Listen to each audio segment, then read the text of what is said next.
guys, it's Kino. Welcome to another video. First of all, how does my hair look? I got a hair treatment a few days ago. I hope she looks better because I feel like she's always frizzing up. Anyway, today's reading is a topic that I am very excited about. First of all, I'm so excited that I can get this video to you guys because this was one of the videos that was in the great data loss of 2022. But we got her back and she's ready for you, and she is gonna tell you all about your life purpose or purposes. This reading can cover both purposes from a professional angle, from a spiritual angle. It's really open to whatever you need to know at this time, but it was really such a pleasure filming it. It's a pretty big boy reading, I must say. So sit back and relax, get a snack, get a drink, because we are about to dive very deep into your life's journey. But just before we get into it, I want to give a huge thank you to Keen, who is sponsoring today's video.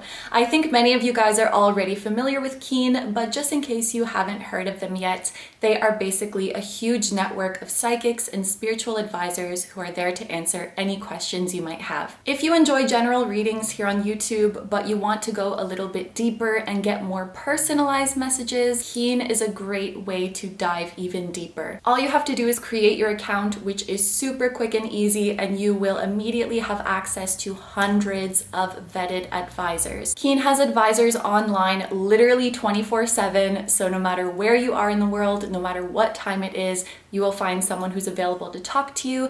And there are advisors with all different kinds of specialties. So they specialize in different divination methods, such as tarot and astrology, different areas of life, such as love, career, and there are also advisors in all different price ranges, so you are sure to find someone who fits your budget. It is completely up to you how long you speak to an advisor, whether that is 1 minute, 5 minutes, 30 minutes, and you also have the option of either speaking on the phone or chatting, which is what I usually prefer to do. For me, I tend to use Keen honestly when I'm going through a hard time or when I'm struggling to make a decision, and it's a great way to complement the readings that I do for myself because they provide an unbiased opinion for me, and they also provide an extra layer of context to what I've already read for myself. So for example, recently I wanted to know if I should pursue a particular endeavor, and for myself I pulled the Seven of Wands and the Queen of Cups, and I was a little bit like, So I hopped onto Keen and I spoke with my advisor Simone, who I'm really loving speaking to recently. And instead of asking her, should I do this, I wanted to leave it open and leave more of the power in my own hands. So I just said, what do you see happening if I pursue this path? And what do you see happening if I don't? And the answer became very clear to me then, because for the option of me pursuing the path, she pulled the frickin' Empress and the Chariot, which if you guys are familiar with tarot, those are huge signs of success, abundance, victory, recognition. And with that message from Simone, what I was able to gather from my own cards was that yes, this is a path that I should go forward with, but slowly. I shouldn't rush it, and I definitely shouldn't spread myself too thin. If you guys are interested in giving Keen a try, they are offering new users their first 10 minutes for just $1.99, which is huge savings. You can save up to $99 with this deal. So I have a link for you guys. It is trykeen.com/Kino. It's right up here, and it is also down below in the description for you. Thank you so much to Keen for sponsoring today's video. Thank you so much to you guys for listening to that, and now let's get on to the reading. Hi guys, it's Kino. Welcome to another video. So in today's pick a card, we are going to be taking a deep dive into who you were meant to be in this lifetime and your life purpose. So before we get into it, there's a couple things that I want to explain, or I guess clarify. In my readings, when I talk about things that are meant to happen or what you are meant to do, this is not to say what is inevitably going to happen or what you absolutely must do. When I think about something that is meant to happen or fate or something like that, it's more so things that your soul decided before incarnating. Now, after you come down here onto earth, you are free to do whatever you want, and your life can be literally anything that you want to make it. But in this reading, for those of you who are curious, we are going to look into the things that before incarnating, your soul thought like, I would like to achieve that in this lifetime. I would like to experience this. I would like to obtain this. I would like to learn this lesson. So it's sort of like the blueprint or the desires that you came into this lifetime with. So with that being said, I do want to leave it open to your higher self what types of messages will come through. But we could be seeing messages about a certain type of career that your soul wants to pursue, a certain way in which they want to leave an impact on their community or even the world, what type of legacy they wanted to leave behind, what sort of spiritual lessons they wanted to learn, what sort of emotions they wanted to feel or experiences they wanted to have, or ways in which they wanted to connect with fellow humans in this lifetime. So there's so many facets to our life purpose and to who we're meant to be, and I want to look at as much as possible, but leave it open to your higher self what they would like to share during this reading. So with that, I think we will move forward and take a look at the options. So there are 4 readings for you guys to choose from today. There is a different stone to help you choose your group. So I'm going to give you a close-up look at each of the stones and see which one is calling to you the most. If you feel drawn to more than one stone and you really just can't pick one, please don't feel the need to limit yourself. You are more than welcome to watch 2, 3, or even all 4 of these readings if you really feel drawn to all of them, because there could definitely be messages in several readings, and there's no limit to what your soul can desire, what your soul can experience in a lifetime. So yeah, this is definitely not one of those readings where you have to like just pick one and limit yourself. So yeah, okay, with that, let's give you a close-up look at each of your options. Option number 1, I am realizing now that I don't remember what this is. I just saw it at the crystal shop and thought it was very pretty, but we have this white and gray geode looking guy. Group number 2, your stone is Celestite. Group number 3, your stone is this Quartz Geode.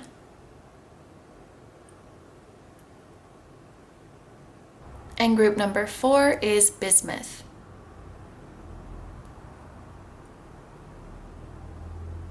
Okay, so as always, take all the time you need to pick. You can pause the video if you need to. I'm gonna go ahead and get started with number 1. Hi number 1s, so if you guys chose this beautiful white and gray crystal, this is going to be a reading all about your purpose or purposes in this lifetime. So we're gonna start off the reading. I have a lot of oracle cards. This reading is going to be quite oracle card heavy. When I filmed this life purpose topic last time, for some reason I felt called to use a bunch of oracle cards, which is not something I normally do, but it seemed to work pretty well, so I thought why not do that for today's reading as well. So we're going to lay out all of these oracle cards and get our first messages from your higher self about your life purpose. I'm just going to say purposes because I don't think anyone has just one. But anyway, then we're going to move into the tarot to further elaborate on these messages or to bring in even more new messages. And then we're going to close off with even more oracle cards to see who is helping you on your life purpose or who is playing a significant role in your life purpose. So this will include both higher powers as well as people. And then we will finally close off the reading with messages from spirit. So it's going to be quite thorough. There's really a lot of oracle cards today, but let's just get into it. So your first card is Dream with the message Chase a Dream.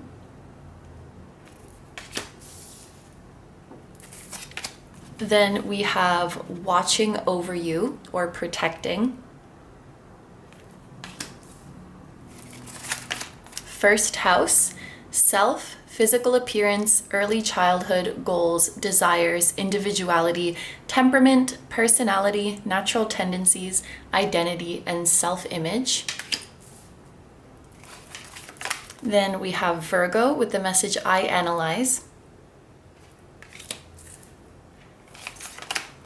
Hope. Hope is always there even if we can't see it. Optimistic expectations can help change a negative situation into a positive one. Full moon in Taurus, your dreams need a practical plan. And patience. I accept that everything happens in divine order. Okay, so let's take a look at zodiac signs that are present here. We have Aries here with the first house. We have Taurus and we have Virgo. So these could be significant signs in your birth chart, especially your rising sign or your Mars sign or your moon sign. They definitely don't have to be, but this could be an important extra layer of confirmation for those who might need it. So let's just go through these cards now. I might go through them in order. I might jump around. We will see. But I definitely want to start over here with the Dream card, which is so beautiful. The first thing I actually noticed about this card is that this looks like a painting. I think it looks like some kind of watercolor painting, although I am kind of ignorant about painting styles. So for some of you, this could be a very clear visual message for you that painting or visual arts is a part of your life purpose.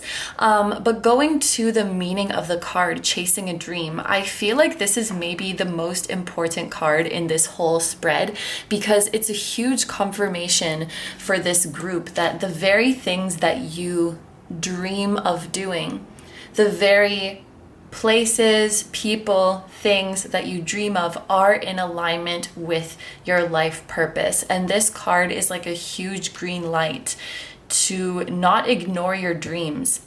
The things that you, even the things that you just casually daydream about, the things that you long for, your soul is saying very clearly with this card that they are there for a reason. They are not random and they're not just in your head.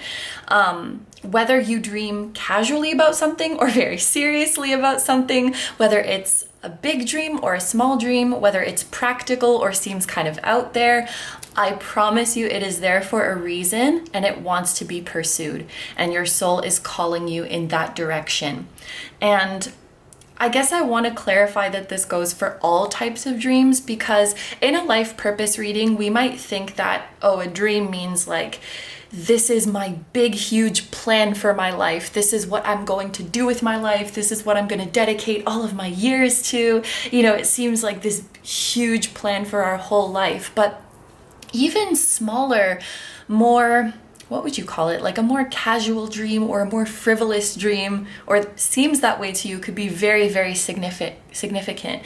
Even if it's like, oh, you know, I've always dreamed of taking a vacation in that place, or oh my God, I wish I could meet that person someday. Even those smaller kind of dreams, that's not necessarily about what you're going to do with your whole life. It could still be very important and part of your life purpose, and just something that your soul really, really wants to experience. So I think that what this card really wants to say is like not to dismiss or ignore the things that you daydream about and the things that you long for, because more often than not, they are in alignment with what your soul truly wants. And I just keep feeling the need to confirm to you guys, it's there for a reason.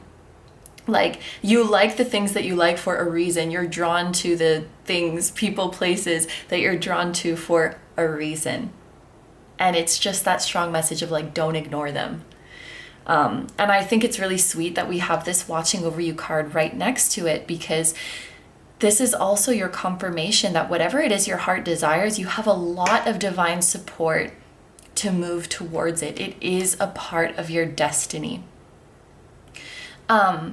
I feel like for the most part, this card is speaking of you having divine support. This could also be a confirmation for a select few of you guys who chose this group, that part of your life purpose will have to do with like protecting, caring for, or nurturing others. So taking care of people, like a career or volunteer efforts that involves taking care of people in need, or taking care of animals, or taking care of the environment.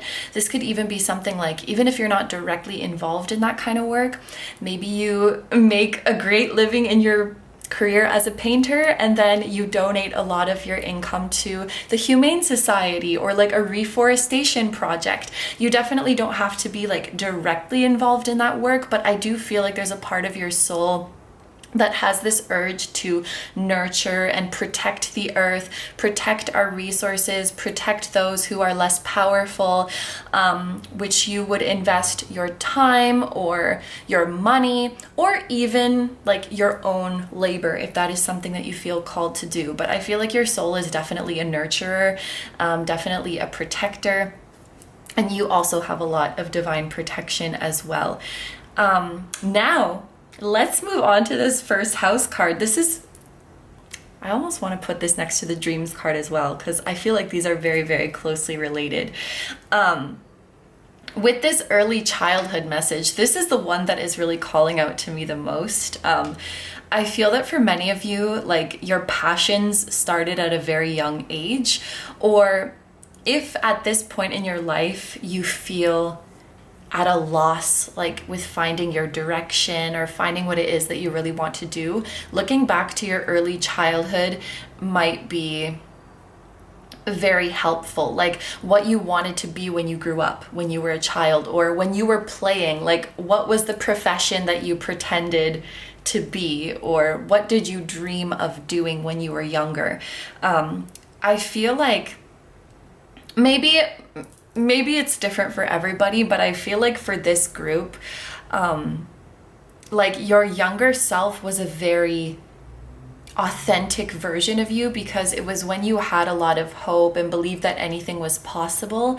And that's probably why this big confirming message is coming through of like, don't ignore your dreams, because this kind of looks like a case of, you know, growing up and being like, oh, those dreams were kind of silly, or that was too good to be true. And I think that this is kind of your higher self asking you to rekindle some of that childlike hope and childlike wonder, and revisit something that you loved when you were a kid, or just when you were younger.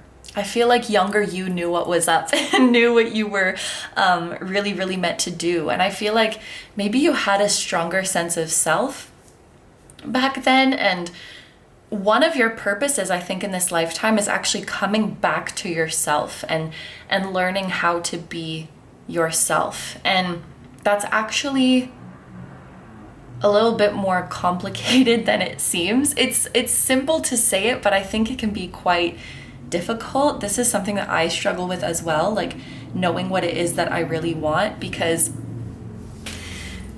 we often, well, this group, we often get into this habit of like adjusting ourselves to match the vibe of other people, to meet other people's needs or to meet other people's expectations. There could be some people-pleasing tendencies in this group. There could also be some impressionable tendencies where like you tend to get swayed by like the societal expectations or the societal trends and kind of lose sight of like what it is that you really want.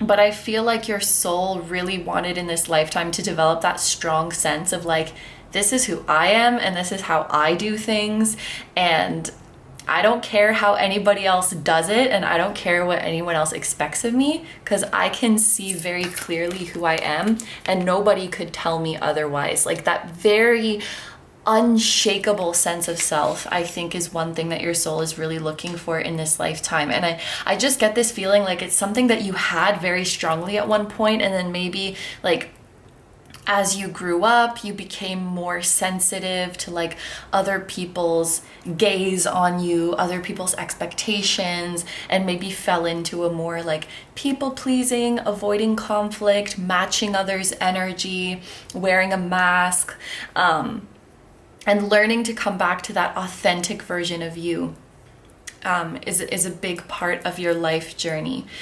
I also want to talk about Let's talk about natural tendencies while we're on the topic of being yourself. Another thing that's very important for you guys to know is that in whatever is meant for you, whatever opportunities are meant for you, whatever connections are meant for you, you will never have to change anything about yourself. And even this picture makes me think that, and this rainbow as well. Rainbow colors make me think of, showing your true colors and being proud of who you are. You will never have to fundamentally change yourself. For some reason, I almost just said to be famous. So maybe we have some people who are destined to be famous in this group. But an example that was coming to my mind is someone who's like, I want to be a famous singer, but I need to change my physical appearance first because I'm going to be in the public eye and there's going to be a lot of eyes on me. So maybe someone has in their head, I need to lose weight, or I need to relax my hair. I need to do this or that. And this first house card is saying, no, the fuck you don't. I'm sorry. That's just how it's coming through. You do not have to change anything about yourself. With this individuality and natural tendencies, we don't need any more cookie cutter role models. What makes you different is going to be your strongest asset. Of course, I'm not telling you that you can't change or alter things about yourself, but if you feel like you have to, if you feel pressure to do it because you're like, this is what I need to do to be accepted, that could not be farther from the truth. I just want to make that very, very clear that your natural self, how you naturally present, how you naturally show up, that is perfect. That is more than enough. And then I'm also for some reason thinking about how Aries in the first house is associated with the head. The sign of Aries, it's associated with the head, I think also hair maybe, and the face, that top part of your body. So some people in this group could also be into hair and makeup, or maybe you're a face model or even dentistry, that's also in your head. Things like that. And then what about Virgo? Virgo, I believe, is digestion, your digestive system. So some of you might be into food or culinary arts as well, confectionery, restaurant business and things like that. And then Taurus is the neck and the vocal cords. So we definitely have some singers here as well. Singers or speakers of some kind. And the neck up, there's a focus on the neck up. So you guys might have a very beautiful face, beautiful hair, beautiful profile. With the focus on physical appearance, something to do with your aesthetic and your look. That could be a part of your profession, part of your purpose. But with this Virgo card, I love this card because there's wheat on it. And it makes me think of a harvest, your crops are bountiful. I think it's actually this deck that has a harvest card and there's a bunch of wheat on it. And I think that's why I make that connection. But another one of your purposes in this lifetime, something that your soul is setting out to do, is to be very abundant and I think create a lot of material wealth for yourself. The number 18 on this card makes me think of the moon in tarot, which is actually a Pisces card, not Virgo. So Pisces energy could be significant as well, which is feet. I'm on a roll with the body parts. So something with shoes, a foot model.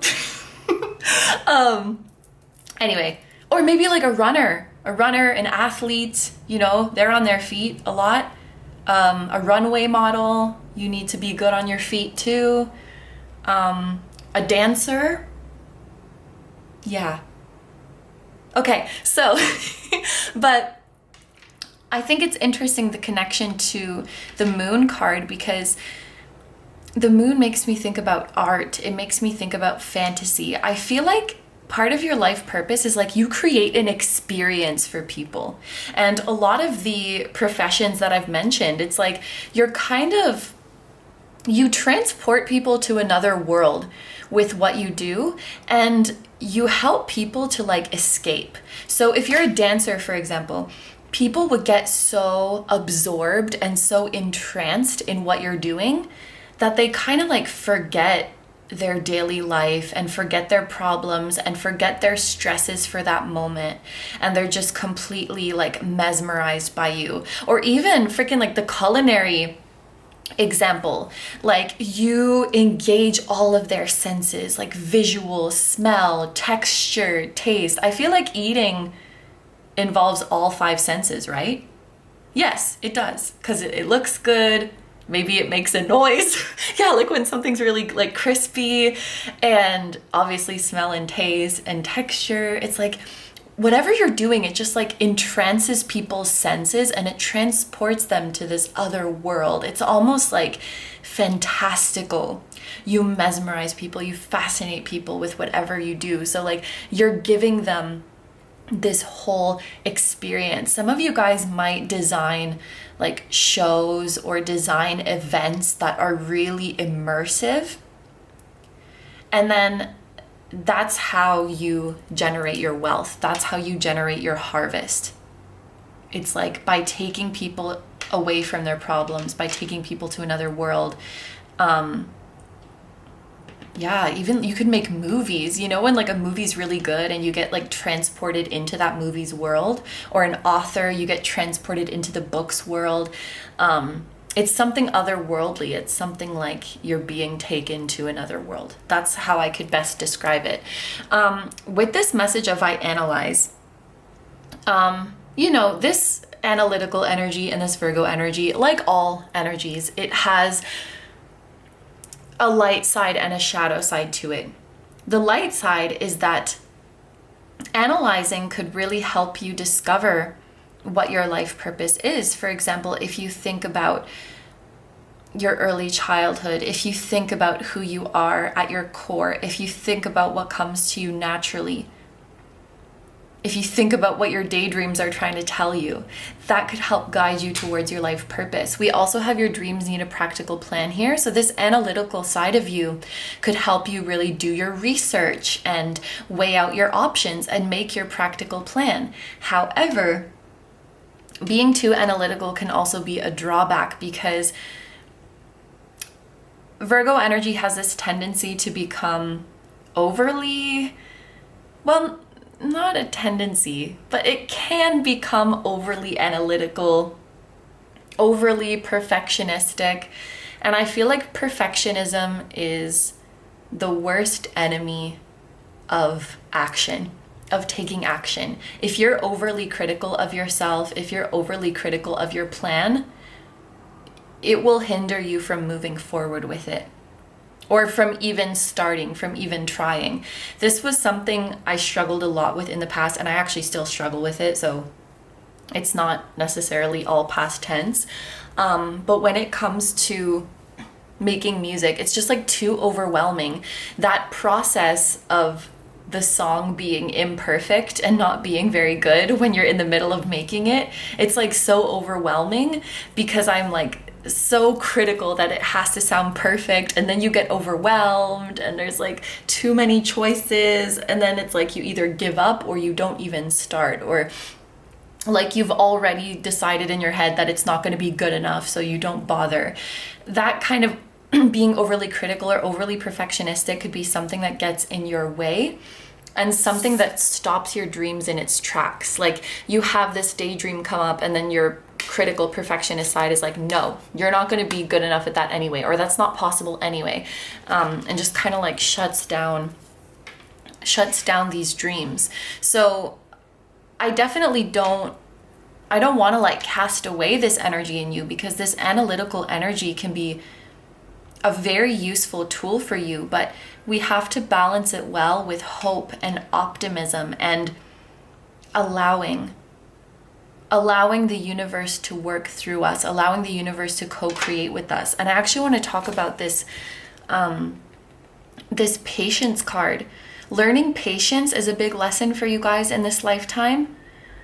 But the reason for that is because what it means to be patient is that we are allowing. So I think the reason your soul wants to learn patience is because they want to learn how to let go of control. And that's where things kind of get out of hand with the Virgo energy sometime. Like, it's one thing to analyze the current situation and think about what we can do versus overanalyzing our every move and criticizing our every move and being too much of a perfectionist that we never get started. And this energy is one of completely like letting go and accepting the flow of things and allowing things to happen naturally. And the more you recognize this divine support that is there for you, I feel like the less you're going to judge yourself. If that makes sense. If you just accept like, what I'm making right now, I'm meant to be making it. And it's not my place. It's not my place to judge what comes out. I just need to let the universe work through me. I just need to let my ideas flow. And maybe you will make 6 bad things or 6 things that you're not very happy with before you make the thing that you're very happy with. But those 6 things are so important because you're improving on your craft as you're doing them. You're getting new ideas. You're learning, oh, this works for me. This doesn't work for me. But if you're too afraid of being subpar, or if you're too afraid of producing something that is not perfect, you're doing a huge disservice to yourself. You're robbing yourself of that opportunity to learn and that opportunity to improve. So just let the stuff come out. I feel like this group needs to hear this. Let the stuff come out and don't worry about it if it's crappy, because you can tweak it. You can work on it later. And it's okay to make stuff that is crappy, and it's okay to make stuff that is just okay, because the more things you make, you will inevitably get better. It is inevitable. And it's those very things that are your stepping stones to perfection.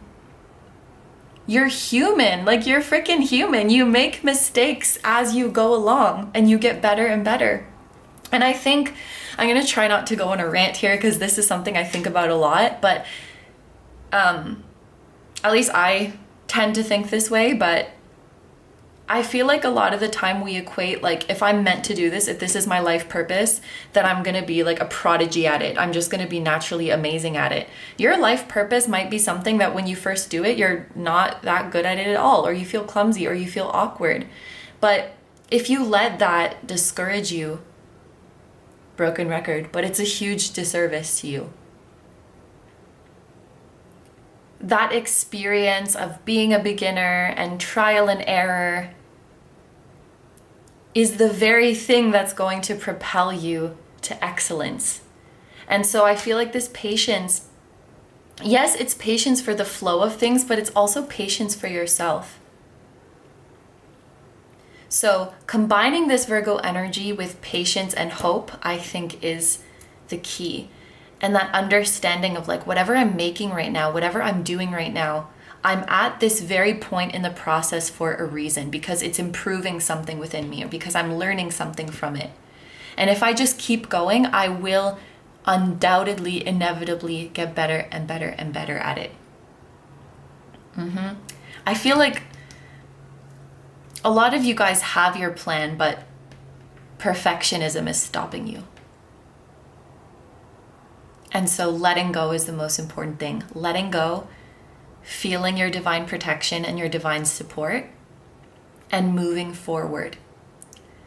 And not like putting it on yourself for things to turn out a certain way. Just follow the path and see where it goes, which is very, very easier said than done. I will say that. Okay, so I think it's time to get into our tarot. This is the Illusori tarot, and it's my first time using it. I used it on Patreon once, but it's my first time. Did I? Yes, I did. But this is my first time using it on the channel, so I'm very excited. It's really, really cool. And each of the cards has like a keyword on it. So in this part of the reading, It could be elaborating on what we've already spoken about here, or it could be bringing completely new messages. I haven't even decided how many cards I want to take, but I am feeling this reading is more of an oracle reading, so maybe I'll just take a few tarot cards. Group number 1, what else do they need to know about their life purpose?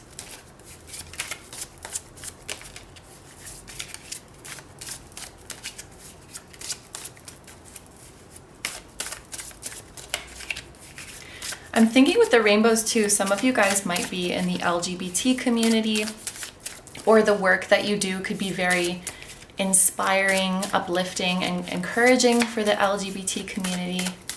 Woo! Which if you are, hello. Okay, so we have, ooh, the Queen of Swords with intelligence.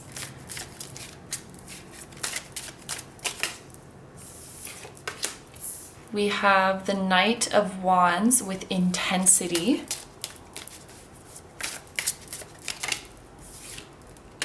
The Two of Swords with decision. And Page of Wands with capabilities. And then, oh my gosh, at the bottom of the deck, we have 10 of Pentacles with wealth. Aren't these cards so beautiful? Okay, so let's move you up a little bit.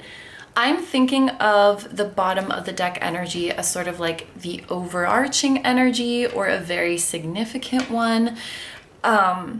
Ooh, I just heard like you're creating generational wealth, because this is a card that talks about long-term abundance, but it also talks about like your family, your legacy, your, what's it called? Descendants, I think is the word. So, I mean, we touched on it a little bit with this wheat image on the Virgo card, but to further elaborate on this, the material wealth that is in your future is very, very large. So you guys are definitely going to be very successful in what you do. For those of you who have a dream home, whether that's very, very specific or a certain type of house you want to live in or a certain part of the world you want to live in, I want to tell you that that dream will definitely come true for you. And any dreams that you have regarding family, whether that is like marriage or children or companion animals, those will come true as well. What this card tells me is that you're going to have more than enough for yourself as well as for your loved ones. So you will definitely be able to take care of your loved ones. If you currently have children, or if you are planning to have children in the future, they will definitely be extremely well taken care of.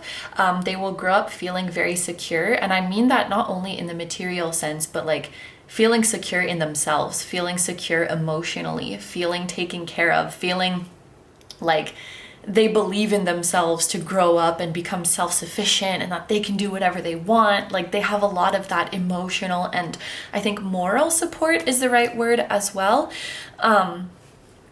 And for some of you guys, this could also be like taking care of your parents or taking care of your siblings, if that is something you feel called to do.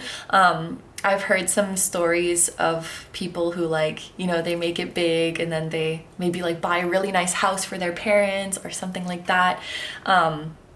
If that's something you want to do or feel called to do, you will definitely be able to do that.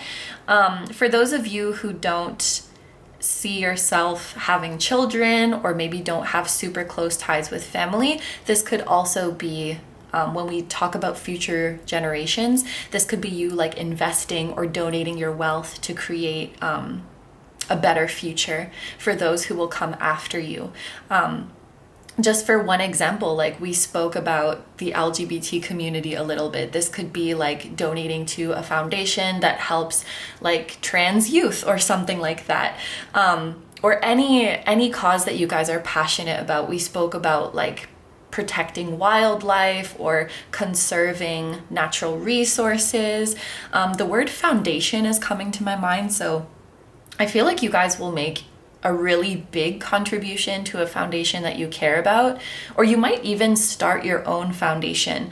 But this is a more long-term card, the 10 of Pentacles, so maybe that's something that you will do like later on in your life. I feel like you'll have a very prolific career as a famous something. At least you will be very famous in your field of work.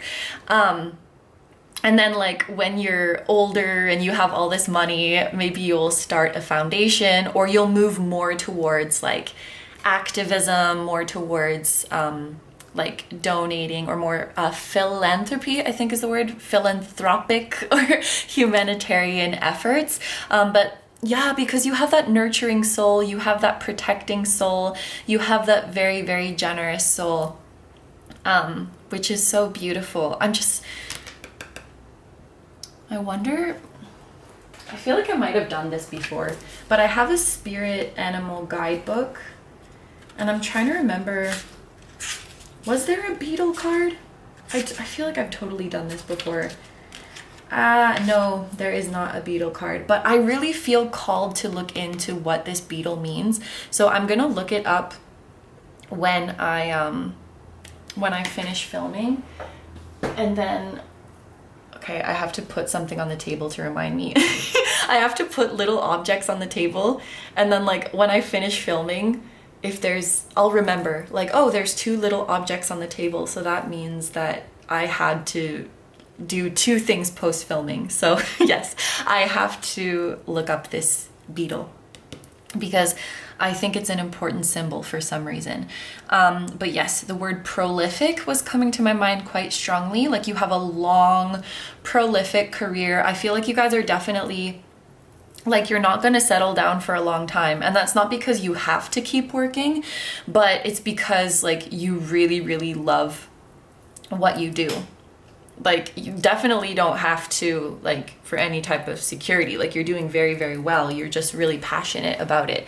And then once you've kind of slowed down, once you've kind of settled down, I see you like using a lot of your wealth to care for others, like donating or making a foundation or something like that. And so with this being the bottom of the deck energy, maybe this is like what you will be remembered for. And then with that feeling of like descendants and like the next generations, whatever movements you're starting or whatever foundations you're starting, I feel like following generations will carry that on.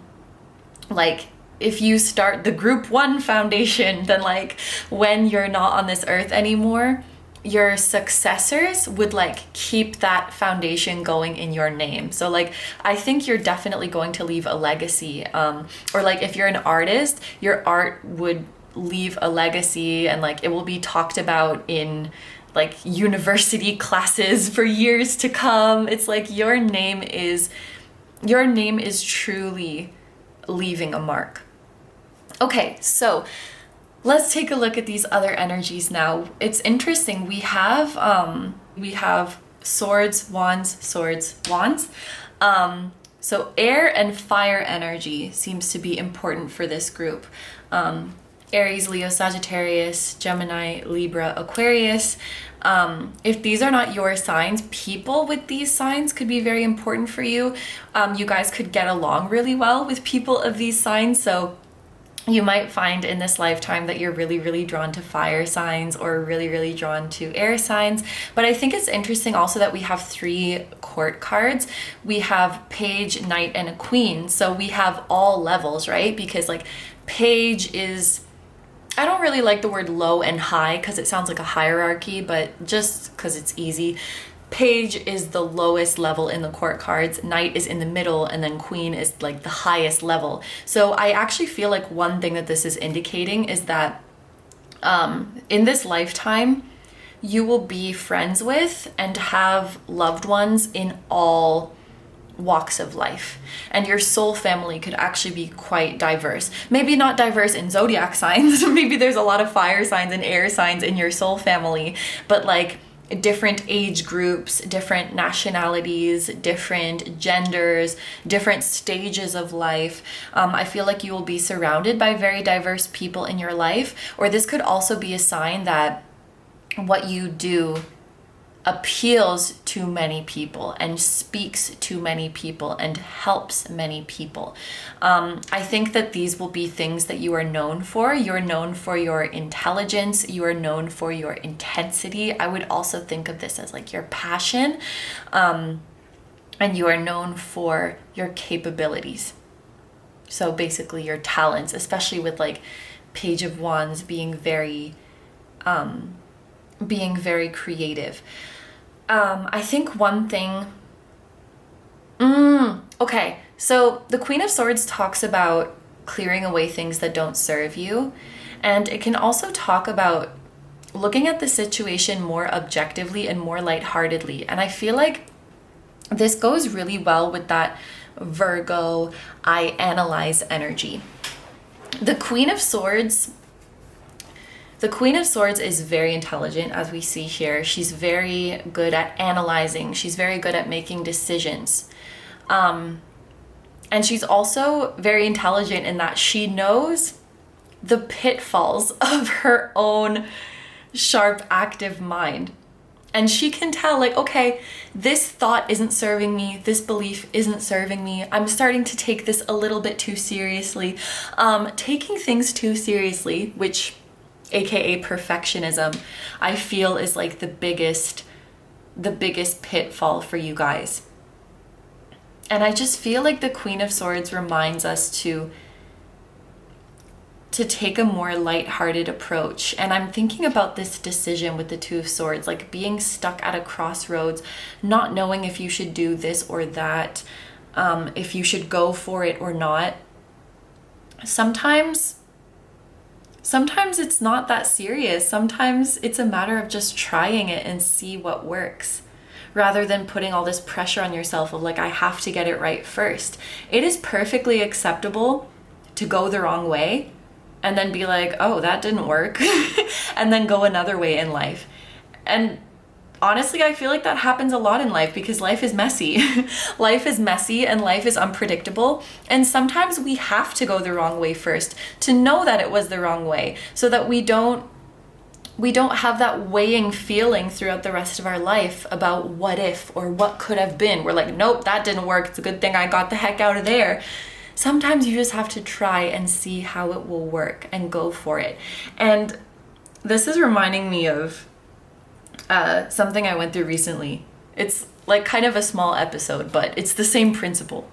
I like running, but recently it's gotten really, really hot. Like literally it will be like 30 degrees at 9 p.m., which is I think like high 80s in Fahrenheit. Yeah, it will literally be like high 80s at nighttime. So forget running in daytime, but even running at night is really difficult. And also the humidity is very, very high. And then there's like the air quality is not good because it's so hot and humid. So when it started to get like this, I was freaking out. I was in this Two of Swords indecision energy. Like, is it okay for me to go out running? And I was like Googling all of these things, and like, you know, some websites were like, do not exercise outside under these conditions. It's very dangerous. But then I was like, oh, but you know, I've seen other people doing it. Like there's literally other people jogging outside in broad daylight and they seem fine. And I was like, the more I did research, or the more I just thought about what other people were doing, the more confused I got. And it didn't even occur to me, like, you know, you can just go out and try running, and if you don't like it, you can stop. Like, that's the quickest way. That's the most logical way. And sometimes like analyzing and doing all this research and thinking things through is not really the smart way or the efficient way. Like, and I think it's because like I didn't want to make the wrong choice. My brain was like avoiding that I would go out there and be like, oh, this was a terrible idea. I shouldn't have done this. Because I was taking it way too seriously. So like, yeah, it's a small episode. Like, should I go out running or not? But it's the same idea of like, should I pursue this or not? Should I pursue A or B? And it's like, yes, you could sit there and do a lot of research and analyze both paths, but maybe the fastest way to find out is to just try it. And if you don't like it, it's okay. Like, you don't have to beat yourself up and say like, oh my gosh, that was such a stupid decision. I should have never done this. Like, oh, well, that didn't work. And then try something else. That's actually, it's ironic because I feel like we feel stupid when we did the wrong thing. But that's actually like the smartest way, because then you can know for sure. And you won't have that what if. What if I did go out for a run and it was fine? And I'm sitting in, and it was fine actually. I should preface that. It was totally fine. I ran a bit slower, but I enjoyed myself and I brought water and I was fine. So sometimes you have to just try the thing. And I've said this before, but I feel like that overanalyzing, over perfectionist energy can really, really get in the way for this group. And I think it's no surprise, it's no wonder, there we go, it's no wonder that the Knight of Wands is next to the Queen of Swords, because the Knight of Wands is very much like a just do it. Just do it, just go for it. He confidently goes after what he wants. And you don't gain intelligence by just sitting there and thinking. You gain intelligence by going out there and trying things. That's how you get your street smarts. And don't be afraid of those. It's like this group is afraid of trial and error, is afraid of being wrong. But being wrong is a big part of life. And I think the more comfortable you get with being wrong. I just thought of this tweet that I saw ages ago. I don't even remember who the person was, but they tweeted like, I wish I had half the confidence of my 4-year-old who just peed his pants in a CVS and shrugged and said, why'd that happen? I feel like that's the kind of energy we need to go into life with. Like, just not taking things too seriously and not thinking that like being wrong or stumbling is the most embarrassing thing in the world. Like, that's how you get smart. That's how kids learn. Like, kids learn to walk by falling down a bunch of times, and they learn how to read by reading things wrong a bunch of times.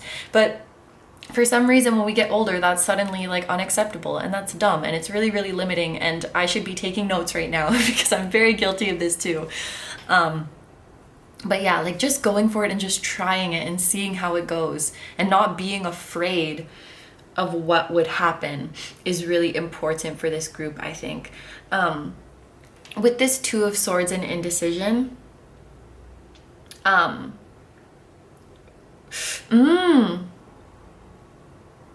there may also be a need to factor in more your own enjoyment when it comes to making your decisions. And it goes back to the first house of like not being influenced by others' energy or inadvertently taking on others' energy. When making your decisions, you may consciously or unconsciously be factoring in too much of like other people's opinion or other people's expectation, or like what you think you should want, or like what am I going to be better at? Because what you're better at is not necessarily what you're going to like more, or what would make you more successful is not necessarily what you're going to like more. So I think thinking more about what you would like would help you to make decisions, because when it comes to what you're better at, you're probably really freaking good at both or all of your options, and you'll probably be really freaking successful in all of them. So it's like, where's your heart? What does your heart want to do? And that's not always an easy question to answer. It may require some soul searching. It may require looking back into your earlier childhood to like remember who you are. It may require just trying and seeing, like we spoke about before. But I feel like prioritizing your own enjoyment is important as well. Okay, so let's close off this reading now with a bunch more oracle cards. These are actually 2 tarot cards, but yeah, mostly oracles. So now we're gonna see who is helping you in your life purpose, or who is playing a significant role. So for higher beings, we have Archangel Rachelle, and it says love and harmony. And we have the number 11 as well, and this sky blue color. So the sky blue color or the number 11 could be a sign that this archangel is with you, and they're helping to bring love and harmony into your life. And then, ooh, we have Merlin. with the message of magic. And it's so cool because 28 reduces to 1. So this is kind of like 111, which is the number of the magician. 1 is the number of the magician, and we have magic here. Ooh. I feel like don't get too practical also. That's another message for you guys. Don't get too practical or even like cynical. There may be some cynical people in this group as well. Like life has just gotten you that way, but like a lot of the messages here are about restoring your childlike wonder and believing in magic again. Repeating ones definitely, and also the colors blue and purple I think are significant for you guys. And then we also have, oh, this is also the Page of Wands. And the King of Pentacles are coming out too. There's a lot of court cards going on here. Maybe you guys have a really big soul family. And we have so much variety. Like we have page, 2 pages, a knight, queen, and a king. So if you don't already, I feel like you're gonna have a really, really diverse social circle. I think you're gonna have a really big soul family that inspires you.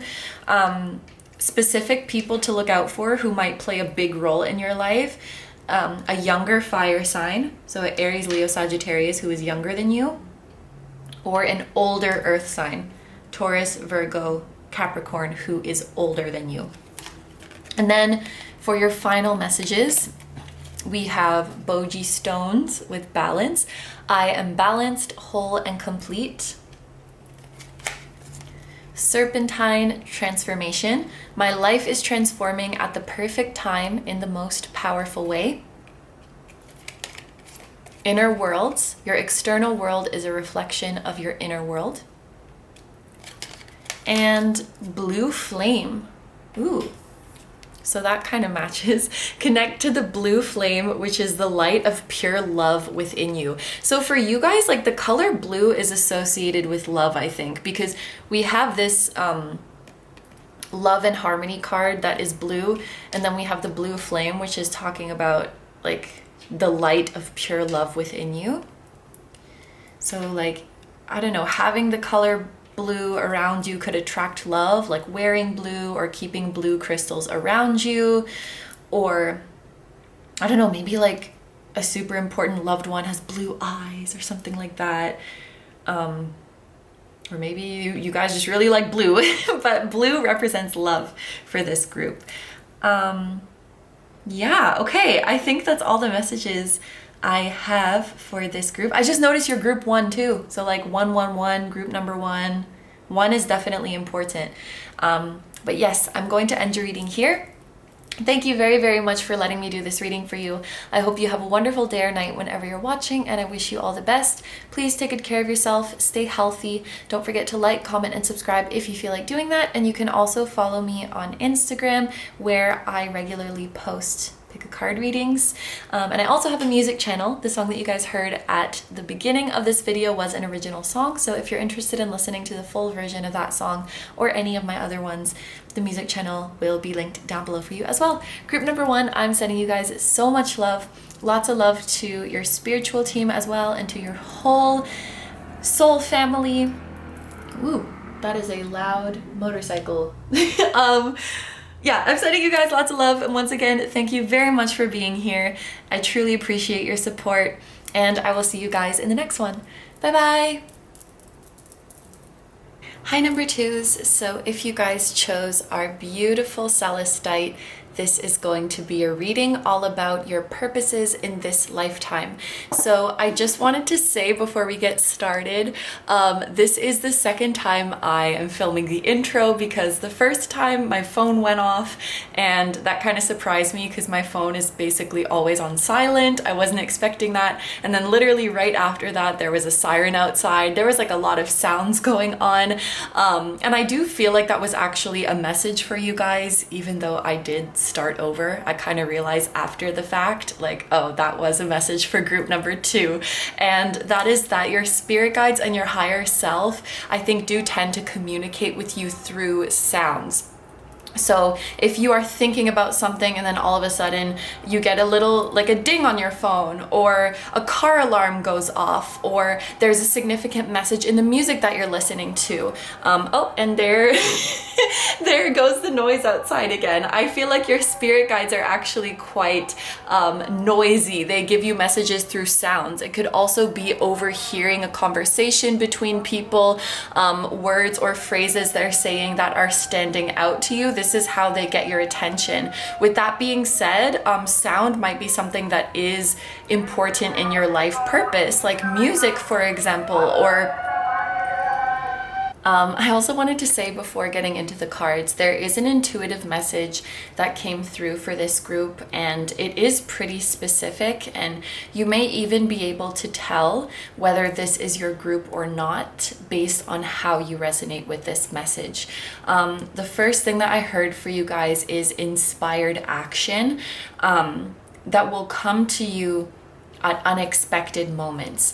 Basically, inspired action is not taking action because you planned to, or because you feel like you have to, or because it's on your to-do list, but something that comes to you almost like a download, almost like an epiphany, and you feel so excited about it that you could not stop yourself from taking this action even if you tried. It's like a eureka moment. That's it. This is what I have to do. And you feel very good about it. So inspired action was a huge keyword that came through for this group. And also that when you are on the right path towards your life purpose, the synchronicities in your life are going to start going crazy. Like you will start to see multiple synchronicities in one day, and they will follow you every single day. And some of you guys maybe should actually keep like a journal of the synchronicities that you see, because I think probably if you're being followed around by synchronicities, you'll be able to tell.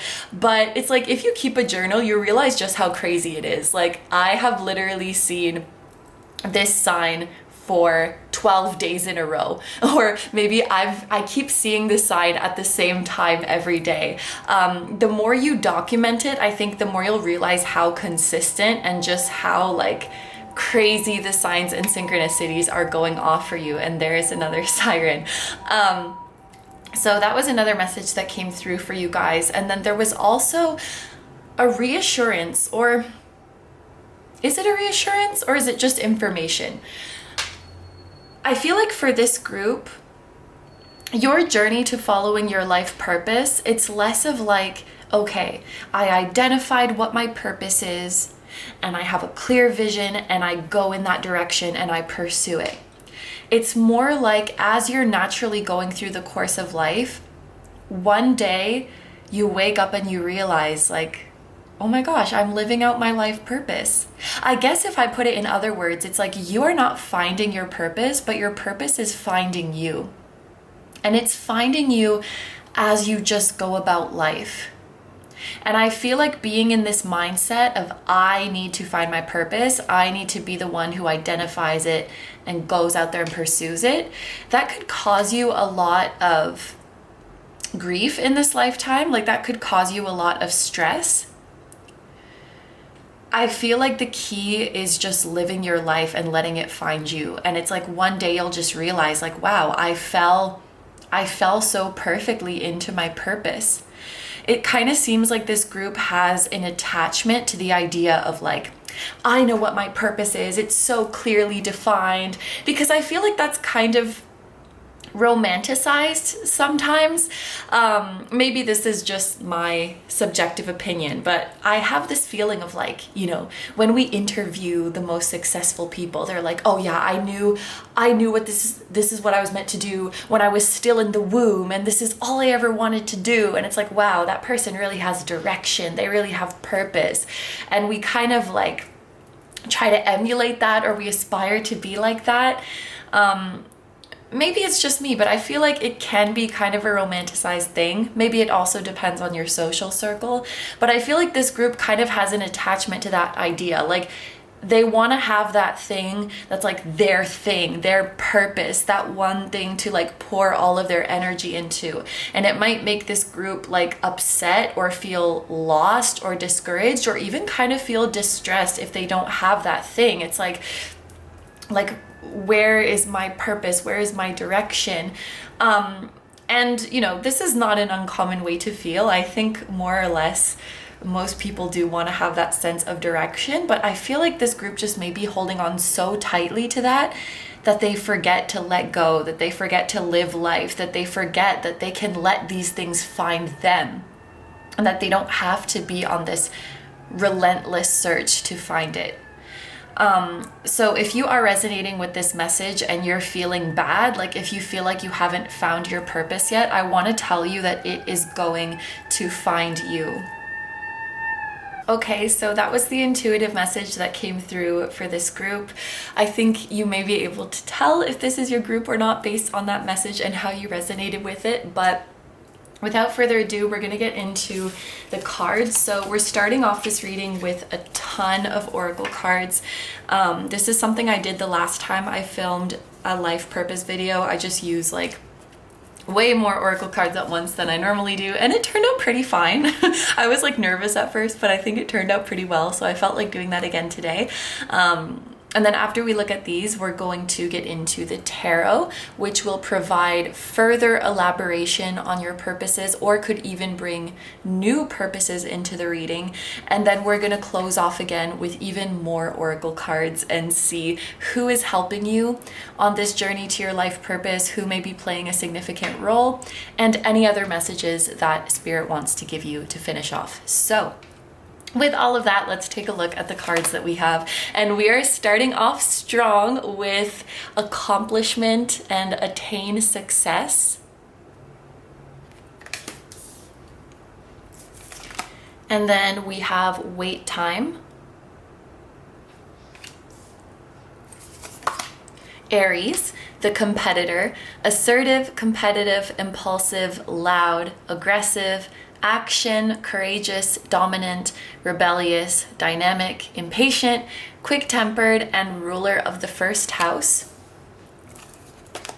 Then we have a part of fortune with increase. Wish wisely. Use your wishes wisely to manifest your heart's desire and take practical steps towards making your dreams come true. We have prosperity lies ahead with the new moon in Taurus. This could actually be a significant time for you guys, the new moon in Taurus, which would be, and it's interesting, I didn't feel the need to mention like the time frame of the moon for group 1, but I feel like mentioning it for this group. And actually, I'm not sure, maybe in 2023, it will either be like at the very end of Aries season or right after Aries season. So roughly the month of April, like if you're watching this in 2022, April of 2023 could be very significant for you guys, especially the end of April. And then we have adversity. I accept that challenges are the best way to learn. Okay, so we have a very powerful energy going on here. I actually just want to take a look at the repeating letters here because I feel like there's a lot of them. We have repeating W's, wish wisely. We have repeating A's, Aries, and adversity, and attain success. And then we have repeating P as well with part of fortune and prosperity lies ahead. Some of you guys might know I like to pay attention to like the initials in the oracle cards. If there's a lot of repeating ones, it might be a significant initial, and I just noticed that it spells out WAP, which is very funny to me. I'm sorry if you don't find that funny. But these could be significant initials of a first name, a middle name, a last name, as well as a city, a country, or a company, or an institution, something of that nature. And Yeah, Aries and Taurus. I feel like that's actually a time frame that's going to be significant for you guys, although this could also be indicative of Aries and Taurus people who have these placements, whether that is yourself or someone else. I have an Aries sun and a Taurus rising, so this would apply to me for sure. But anyway, let's get into the meanings of these cards. So I'm going to start over here with attain success.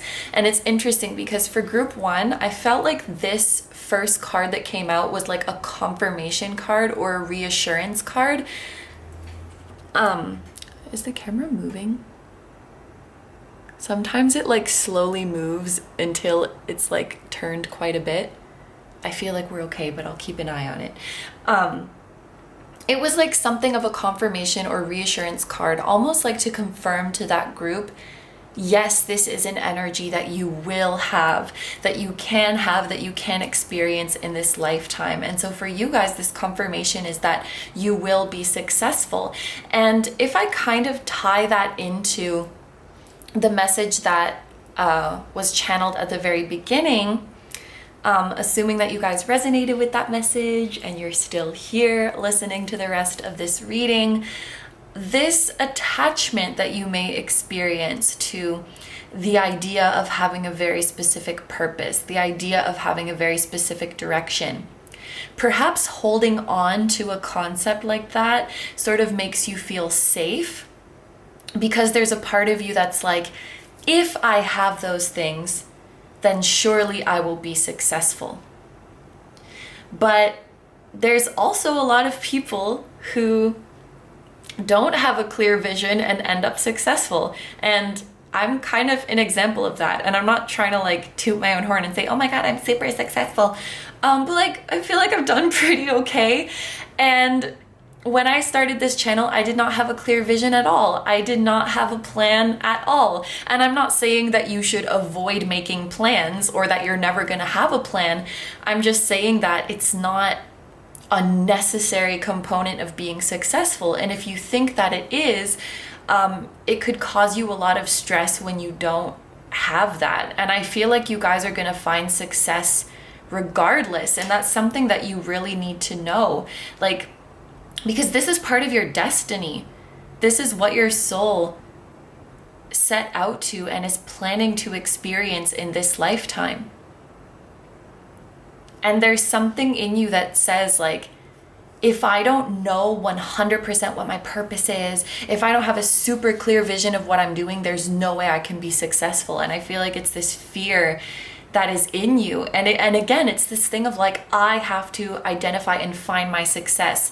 And success couldn't possibly just come and find me. Things couldn't come and just possibly find me. There's this recurring, I don't know if it's attachment, it could even be a baggage or a wound of some sort, that like all of the burden is on me. I have to take care of everything. I have to figure out everything. Otherwise, I'm going to be a failure. That wording sounds very harsh when I speak it out loud. You could find yourself somewhere like on a spectrum of that statement. You might feel it more gently. You might feel it very, very intensely.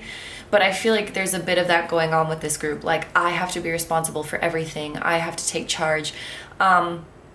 And that can be an energy that you can channel very positively. And I think with this Aries energy, Aries and Taurus, which are the first two signs in the whole zodiac, that you guys could be excellent leaders.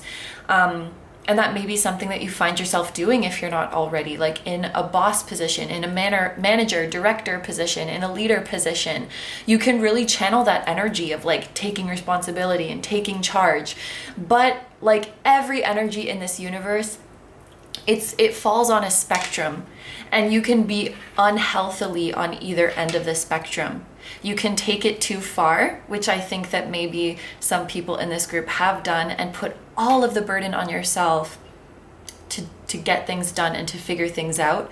Or you could fall too much on the other end of the spectrum, which is like not taking any charge or not taking any accountability in your life. And I think that's something that you guys are afraid of. It's like you're so afraid of falling to this end that you push and push and push towards the other extreme of the spectrum. The energy of this group is like quite specific. I feel like it will resonate with a specific group of people. But yeah, you definitely have a fire in you, and you definitely have strong leadership and strong responsibility in you. But it's like, I feel like many of you guys haven't found the thing that's going to make you successful, or the thing that feels like your purpose. And this reading is to tell you that's okay. Don't worry, it is going to find you. And I already said this, but I think it bears repeating, that it's really like one day you'll look around at your life and be like, I'm living out my purpose. And it's such a beautiful moment, because through a lot of this journey, your ego told you that that wasn't possible, that you couldn't just, that things couldn't just fall into place, or that your blessings couldn't come and find you. I think many people in this group could have trouble like being in a receptive energy as well, like just allowing things to happen for you, allowing things to come to you. This could be a group that finds it hard to ask for help, or to receive help, or just in general to be on the receiving end, you know, like even just to have someone like listen to your problems and lend emotional support. It's like, no, I'm the one that lends that to people. I'm the one that serves people. And I think this group wants to allow themselves, your soul wants to like give yourself permission to be helped, and give yourself permission to be served. And I think I've never done this before, but I just noticed as I'm talking, I have my hands in this position, and I'm like pressing into my, I think it's called sternum, like the place in the middle of your rib cage. And it feels like, almost feels like a soothing kind of gesture, but I'm basically putting pressure on like where my heart space is. So maybe attention needs to be drawn to your heart space, like opening up your heart and allowing yourself to receive. I don't really know what this means, but it's like always being the one to take care of things, and always being the one to give somehow keeps people out, or like it keeps you from being vulnerable or something. It's like a defense mechanism to not get too intimate, or to not get too vulnerable. And I'm not really sure how that adds up, but maybe if you resonate with that, you'll understand that. I don't know if I really understand it, but I just had to say that message that came up. So it's interesting that we have, actually let's talk about this Aries card first. The competitor being the headline of this card. Part of your life purpose could be something that is competitive in nature. The first thing that's coming to my mind is like an athlete or a sports player, just because that's very obvious, like competitive sports.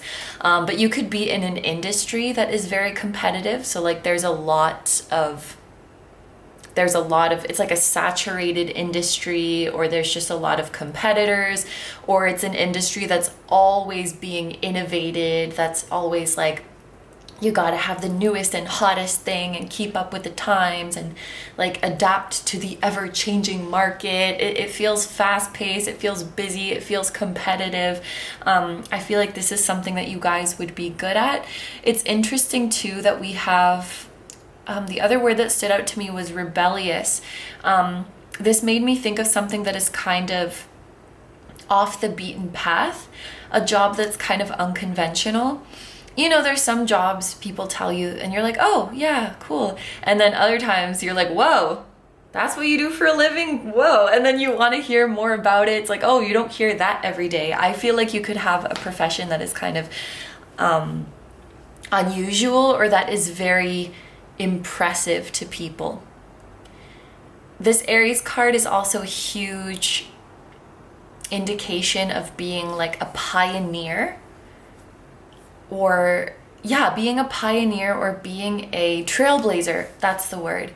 Like being one to start something in the industry that you're in. So you may be making a discovery that nobody has before, inventing something that nobody has before, creating like a fusion of two industries that nobody has before, like crossing crossing worlds, setting trends. Like if you're setting trends in business, setting trends in creativity, like you did it first and people are watching you and people are following you. But Aries can also show, like this card says, a little bit of impatience and restlessness. And with this being next to wait time, I feel like patience is really important for this group. And something else that this group could struggle with is the feeling of being a late bloomer. That could just be how you feel subjectively. For others of you, you might really be like, when you look around you, like your peers or other people in the same industry as you, you might be farther along in life. You might be older than the people you see around you, but there's nothing wrong with that. I feel like we're so obsessed with like just getting everything done really quickly. And it's like, are we getting things done just for the sake of getting done? Like, what happened to enjoying the process and enjoying life and allowing for creative liberties? Like, why is the person who gets there first better? Or not, like the person who gets there faster or the person who gets there younger. Like we say, wow, this person is a millionaire and they're 2 years old. Wow. It's like, okay, that's great. But if you take longer to become a millionaire, or if you don't become a millionaire at all, there's nothing wrong with that. And you should not feel shame for that. You should not feel shame for taking your time. And you know, maybe the person who became a CEO at 10 years old is gonna look back and say, I wish that I enjoyed my childhood more. I wish that I became a CEO when I was 40 instead of 10. This is obviously a very extreme example, but getting things done quicker and hitting goals quicker is not necessarily better. And I think a lot of the time, like, you're not gonna look back and be like, I wish I became a CEO when I was 10. It took me so long. You're gonna be like, I'm happy that I enjoyed my life. I wish that I took my time more. I wish I realized how much time I had, that I had all the time in the world and there was no need to rush because I had nothing to prove. I feel like this group, it's like you feel like you have something to prove. There's like an anxiety or like just a feeling of anxiousness in this group as well. I just want to tell you, like, you have nothing to prove. You just have to exist. And if anyone makes you feel like you have to prove something to them, that's their personal issue, and that's a projection of their feelings of inadequacy. And I feel for them too. But that doesn't mean that they get to project that onto you and make you feel bad about where you are. Your time will come. That's a really important message for this group. Your time will come. We have two indicators of prosperity here. The part of fortune is like the signifier of prosperity in the birth chart, and then we literally have prosperity lies ahead with the new moon in Taurus. I actually don't know how to calculate your part of fortune in your birth chart, but it has something to do with your sun, moon, and rising placements. There's definitely online calculators of this, but if you don't know already, finding out where your part of fortune is in your birth chart could help you get a sense of where you will find success and like what field or what area of your life you will find prosperity. But it definitely lies ahead for you. It's definitely, even this card makes me feel like your time will come. Another thing with this wish wisely. Wish wisely gives me this feeling of like, be careful what you wish for. And I also, this is something I used to point out quite a bit with this card, that like, there's this black cat sitting on the table and this magical white cat is like hiding under the table ready to surprise them, but they can't see it yet. And this is like the cat of your dreams that hasn't come yet. This cat may have gotten here first, but is not necessarily better. And that's like an important theme of this reading too. Like doing things quicker or getting to certain goals in your life quicker is not necessarily better. And in fact, I feel like for this group, it's actually better to wait. It's better to slow down, because the older you get, the wiser you get, and the better sense you will have of what you really want. It's like when you're less mature, when you're less awakened spiritually, I even want to say, and when you're less healed, you might have all these ideas of what you want, but it's really just to fill voids. Like it's not really in alignment with what your soul truly wants. And I feel like if anything has fallen through for you, like it's not worked out the way you wanted it to up until now, that was a protection, because it wasn't what your soul truly wanted. And the opportunity of your dreams, or what was really good for you, was just around the corner, but you couldn't see it yet. That's an important message for this group as well. Like if something doesn't go the way you hoped, if something falls through, it's promised to you that it's because there is something way better just around the corner, and you will know it when you see it. And then we have adversity. I accept that challenges are the best way to learn. So like being comfortable with the wait and being comfortable with adversity. A lot of purposes for your soul is like lessons to be learned, and strength and personal growth. Like a lot of this has to do with like your own personal growth, your own healing, your own mindset. A big purpose for you guys in this lifetime is becoming strong and like achieving this mastery over yourself, and letting blessings come to you. Being in a receptive energy is something your soul wanted to experience as well. Okay, so I want to move into the tarot deck now. So in this part of the reading, we could be elaborating further on these messages, or we could be bringing in even more new ones. I'm actually going to drink because this reading is long and I'm getting thirsty. Okay.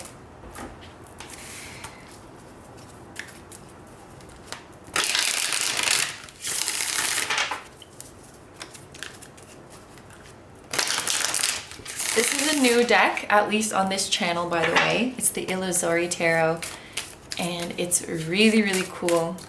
Each card has a keyword on it as well. Okay, this card was really excited.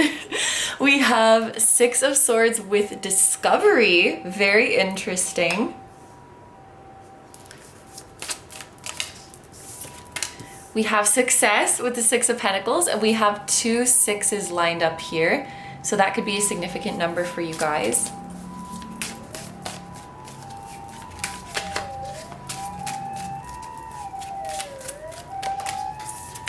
We have Gain with the Nine of Pentacles. Holy crap, you guys are on fire.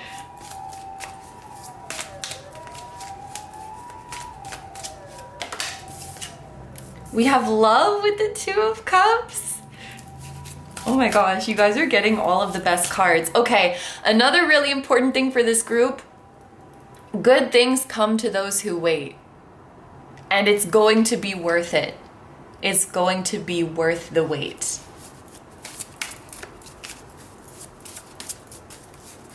Woo!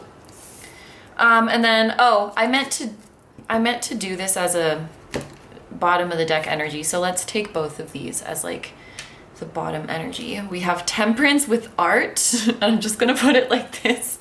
Let's put it like that.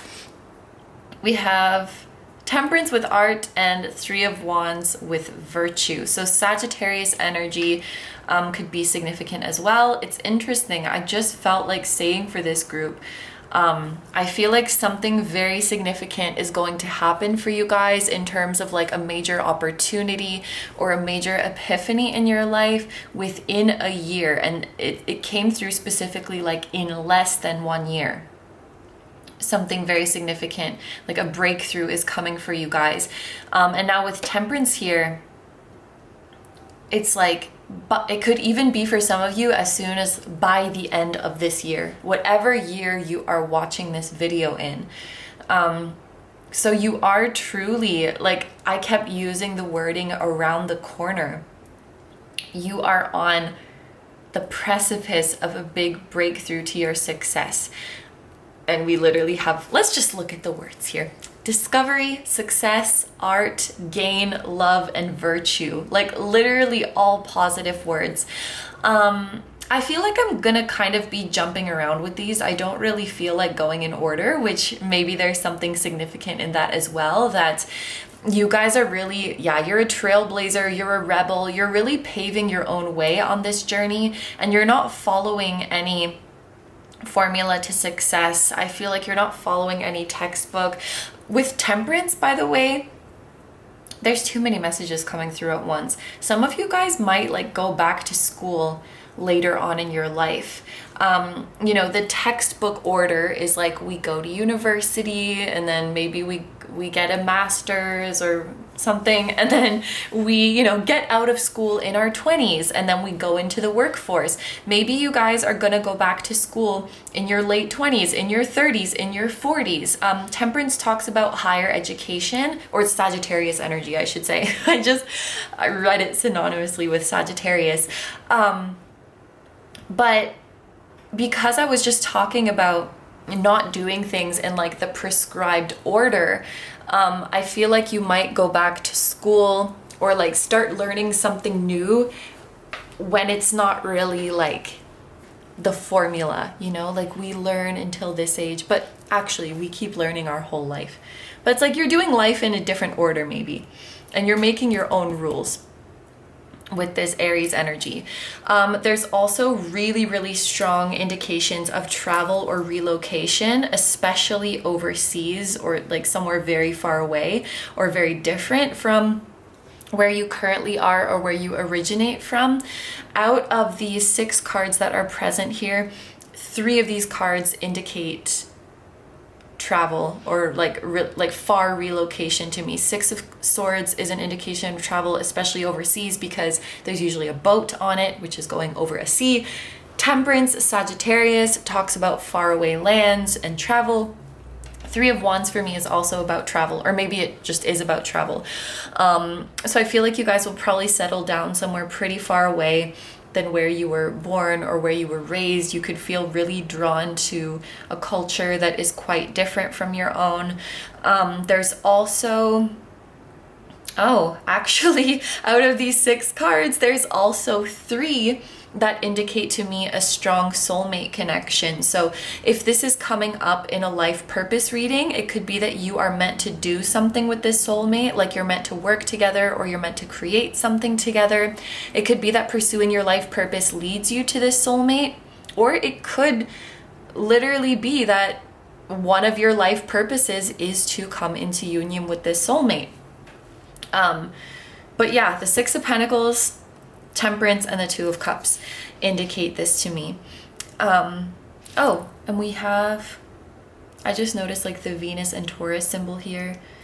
So yeah, I feel like if a Taurus person is not significant, the upcoming Taurus season is going to be very significant for you guys. And this is also Aries energy, like Sun in Aries. So when the Sun, okay, I'm going to look this up. When the Sun is in Aries and when Venus is in Taurus, I think that's like an important window. And okay, I have to put something on the table so that I remember.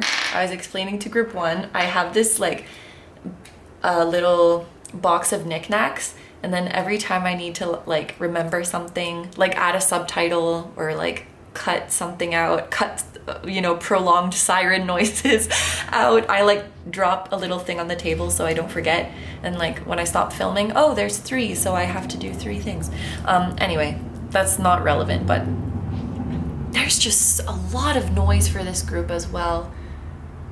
There's a lot of noise going on outside. Okay, so strong indication of travel, relocation, strong indication of a soulmate connection. It could be that your soulmate is in a faraway land or comes from a very different culture than you as well. Okay, I also, there's a strong indication of either self-employment for you guys with this Nine of Pentacles, and like independence, which I think matches really well with the leader type vibes that we were getting in the first part of this reading. I don't really see you guys having a boss when you're living out your purpose. I feel like you will have your own business, you will do your own thing. If you're not relocating far away, I think you're at least kind of traveling very, very frequently, and moving around quite a bit, because I just feel so much freedom and so much independence within this group. And freedom is not only like the freedom to do what you want and the freedom to go where you want, but it's also a mental freedom. It's like you guys are free. You're free from the shackle of societal expectations. You're free from the shackles of a judgmental society.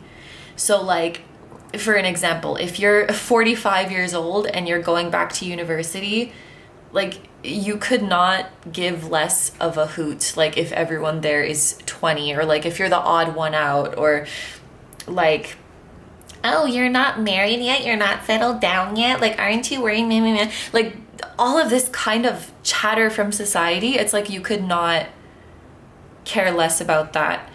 Like the way you want to present yourself, the way you want to dress, the way you identify, it's like you're free from those limiting boxes. So true freedom is not only like a geographical or a financial thing, but I feel like a big purpose for you guys as well is freeing your mind. It's mental freedom. You guys could actually be going to school or getting a mentor. It could be like private mentorship for something that is kind of unconventional or alternative or occult or kind of like woo-woo. Something that just came to my mind is like alternative medicine, or something related to psychic abilities, astrology, the religion, the occult in general, something that's like, I don't know if esoteric is the right word, but like not of this world. And that could be kind of out there to more closed-minded people. With this Two of Cups, like I mentioned before, I do think this is a strong indicator of you being in a soulmate connection, but this is also about love and harmony. The Two of Cups and Six of Pentacles, love and harmony and people coming together. And with you guys embracing like different cultures, different walks of life, I think a big part of your purpose as well is being a part of this movement where we embrace each other's differences and we don't fear each other's differences, we don't hate each other's differences, but rather we recognize that they make us stronger and we learn from each other and we love each other as fellow humans. It is kind of like this, the word hippie is coming to my mind, like, you know, peace and love and we are all one, which is true, but I feel like still in 2022 or 2023 or whenever you're watching, there's a lot of people who are not ready to hear this message. And so I would still consider you and anyone in this movement as a pioneer, because we are still very much in the early stages of unconditionally loving and accepting ourselves and each other. I feel like Earth is still very much in the beginning stages of this. And you are part of a wave of souls that is going to help bring in this, like this movement of love. And what's beautiful is that you can do this in so many different ways. Like if you're an artist, you can do this through your art. Or if you have any sort of platform, you can just do this through your voice, through your social media platform, through the people you choose to support, the organizations you choose to invest in or donate to. like how you use your voice, how you use your resources, how you use your art, your creations. There's so many different ways that you can convey this message. But that's one of your soul's purposes too. Like, let's all come together. Let's all get along. Your soul is like a peace, what is it? A peace fighter? That sounds like a oxymoron, but like they're starting a movement of peace and love, basically, or they're contributing to a movement of peace and love. So, have I talked about everything? We have Six of Swords here. This was an indicator of travel. This is also an indicator of good mental health. I read this very, very frequently, and I kind of like that we have swords and pentacles next to each other, because I feel like swords represents your mind and pentacles represents your body, and 6 is this number of health and harmony. So it's like you have mental health and you have physical health in check. And I also think that your mind and body are going to be on the same page. They're going to be in alignment, which is really, really beautiful. A big part of your purpose is just like taking care of yourself, being in tune with yourself, being happy. When I say your mind and body are on the same page, it's like, you know, sometimes when you're out of alignment, it's like your body's really tired and your body's saying to slow down, but your mind is anxious and is like, no, I have to do these million things and I have to be productive or else I'm lazy. And you over push yourself to do these things. That would be an instance where your mind and body are not on the same page. Or like your body is craving to eat a certain thing, but your mind is like, no, that's not good for me. I can't eat that. That would be another instance where they're out of alignment. I feel like your mind and body are coming into this beautiful union where, like, when your mind is saying, I should get work done, your body feels like it. And when your body is feeling tired, your mind is also saying, oh, my body's tired, I'm tired, let's rest. Or like your body is starting to crave foods that are good for it. So it's like they're working together really, really well. And when you have discord between your mind and your body, and I am saying this with my whole chest, it's like literally hell, like it feels terrible. So I think that for many of you guys, this is a very relieving message when you have this harmony in your mind, in your heart, in your body, in your soul, like they're all moving in the same direction. That is such a beautiful thing.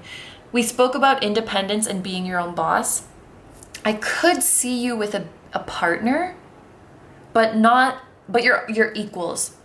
It's not like they're giving you orders or you're giving them orders. It's like you would like be co-founders, or you would be business partners, or like you would perform together, whatever it is that you do. Or you could do both. You could be alone sometimes and you could be with this partner other times. You know, like a Venn diagram. You have your own projects and then you have your joint project. But there's a very, very, very significant partner. I think I just heard half of you watching know who it is. Interesting.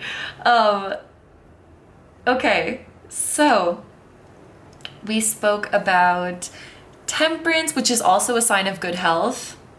At least I read it that way, which is awesome. Really strong indicators of good health. This is an indicator of prosperity, independence. We have the Two of Cups, which we definitely spoke about. Another thing with the Three of Wands, for me, this is a passive income card. That's just like my own little interpretation.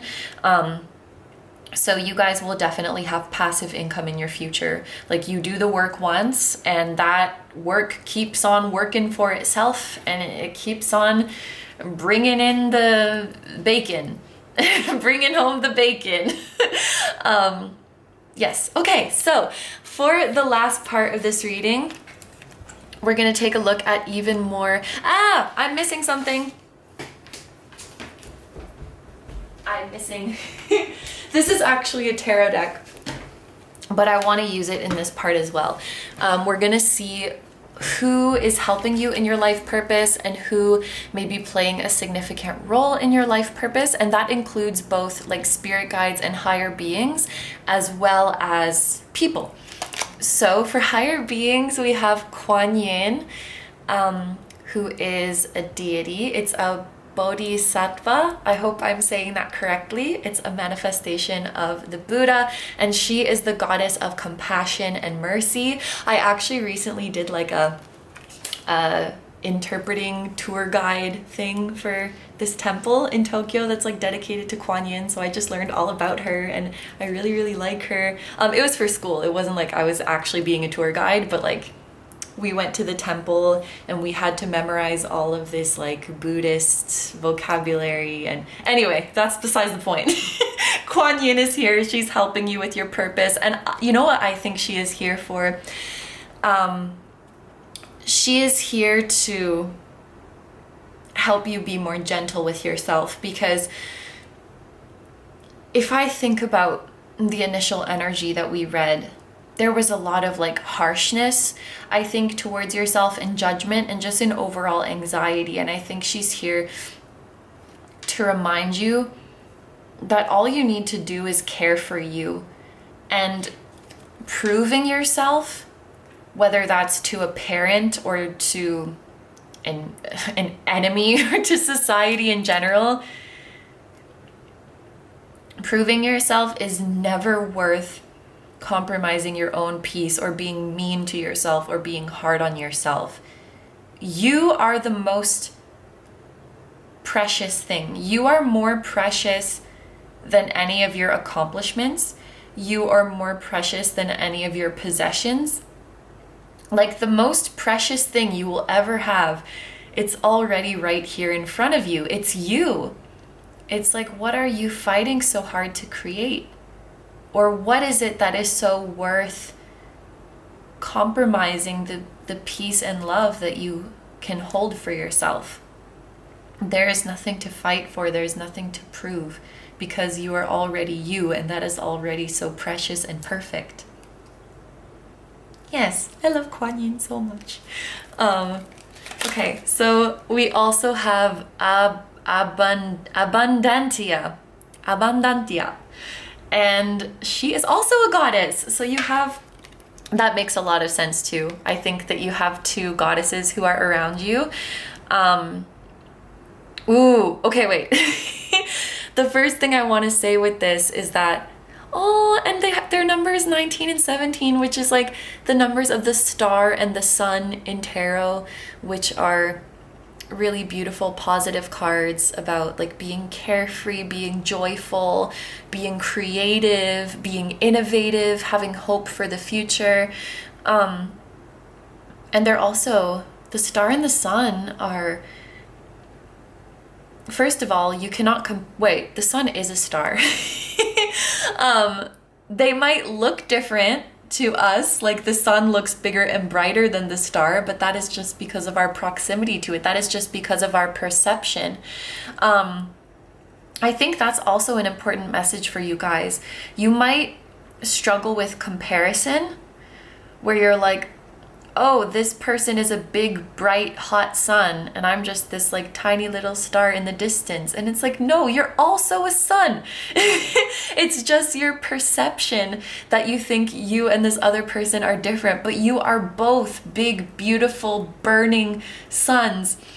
You might be different colors, you might be in different galaxies, but you are both suns. You cannot compare each other. That analogy worked a lot better in my head, but I think the point is that comparison is not the vibe for you guys.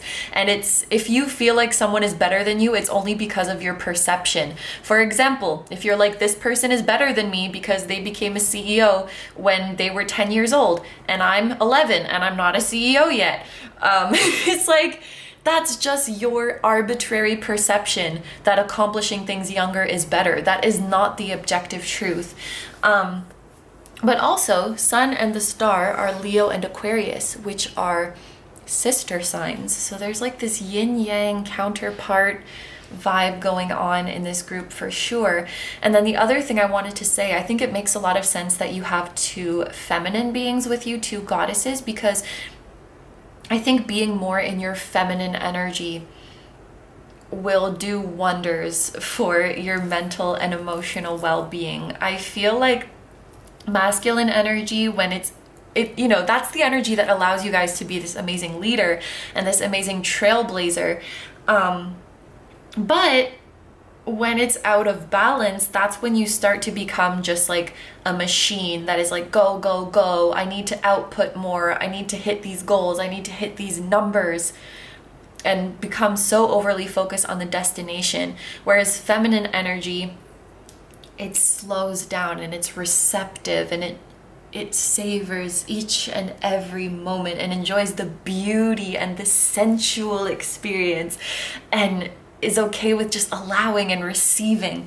So I think goddesses may be around you to help you more embrace your feminine energy. And then the message on this Abundantia card is experience is wealth, which I think is really interesting. Experience is wealth. So not just results are wealth, the destination is wealth, but the experience itself is wealth. And then I wanted to use this tarot deck for people, because these are like non-humans.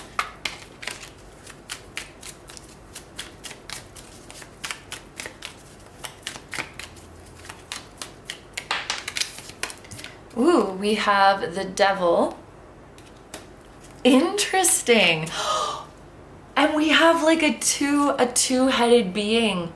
Yeah, there's serious counterpart energy going on here, like serious soulmate energy. And I should say it's not necessarily romantic.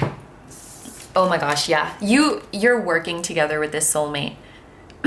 You're collaborating on something, you're making something together. And they're gonna play an important role in your life purpose. What's really interesting, the Devil is about like insecurities, limiting beliefs, like, you know, that negative voice in your head.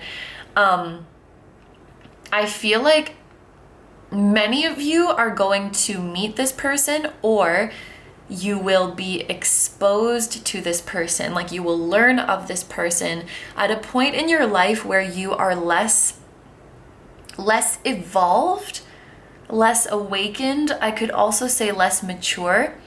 And at first, this person is going to trigger you like crazy, because you're going to feel inferior to them. You're going to feel insecure. You're going to feel like you're not good enough for them, and you're going to compare yourself to them a lot, especially based on accomplishments. You know, like, oh, they're way more successful than me. They're way more relevant, they're way bigger than me, like I'm just a nobody. Again, sounds very harsh when I'm saying this. You might fall somewhere in the lighter version of that spectrum. You might fall somewhere in a very heavy and harsh version of those thoughts. And it's like, yeah, you compare yourself to them a lot, and I feel like you project a little bit, where you think that they wouldn't like you, that they would judge you, when that's not the case at all. It's that you are judging yourself. So you are thinking you're inferior, so you project onto them like they look down on me, they're judging me, or that they would if they met you, and like that's not the case at all. And again, this is like, I'm not saying this is you. This is the devil in your ear, so to speak. This is your ego. This is your fears talking. This is not you. This is not your soul. And you don't need to identify with these thoughts at all. And they're like intrusive thoughts. You do not need to identify with them, and you do not need to feel bad for them. They are intrusive, just mean thoughts going through your head. But look, they share the same heart. And it's like the reason your ego and your fears are getting to you so much is because you still don't realize that you are one and the same. That you're like the sun and the star. Oh my gosh, that's so interesting too, because like stars are just like suns that are really, really far away. So we spoke about like you guys having a soulmate that's really far away from you, or that's like in another culture, in another galaxy, if you will, much like the suns can be in, like you're from completely far away worlds or different worlds. And I smell dog food now. There's not a dog in my house, so maybe this person has a dog or you have a dog. That's so weird. Or maybe their year of the dog, which is 1994, 1994, 1982, 1970, and like keep going back. Or like maybe 2006 is a relevant year, or 2018. Maybe that's when you like met this person or when you like found out about this person. And then we also have Capricorn energy here, which could be significant. January 3rd might be a significant date, or January 3rd. But you'll realize that you're one and the same, and that there's no need for judgment or comparison. And you will collaborate together, you will work together, you will cooperate together. Wow. Okay, so let's finish off now with some final messages from Spirit. We have Selenite, which I definitely have. I am a spiritual warrior of the light. Selenite. And Malachite, which I also have. But he's, oh, here he is. He's very small, so sometimes he gets hidden under things. I have a bigger piece, but I put it somewhere else. Selenite and Malachite, these could be important stones for you guys. They're both quite affordable, especially if you get little pieces like this. I am a spiritual warrior of the light, and I am a healing machine manifesting miracles. I will put these here, and then we also have release. Release anything that keeps you from your path of authenticity. Interesting. So if you guys are really like striving to figure out what your purpose is or what it is that you want to do, the process of elimination might be a good place to start. I was actually just watching this YouTube video recently. I didn't finish watching it, which I probably should, but I just remember it was this person kind of explaining how they got to living their dream life. And they said, like, honestly, I started by identifying what I didn't want to do. And they're like, you know, the things I knew for sure is that I didn't want to have to wake up early every day or like at a set time every day. I didn't want to have to take orders from people, and I didn't want to some third thing. So if you're struggling to like find what it is that you want to do, maybe starting with what you know for sure that you don't want and then kind of reverse engineering that could be helpful for you. And then we also have advancement. A strong energy is propelling you forward. Follow the stirrings of your heart. And this also reminds me of inspired action. Wow. Okay, so wait.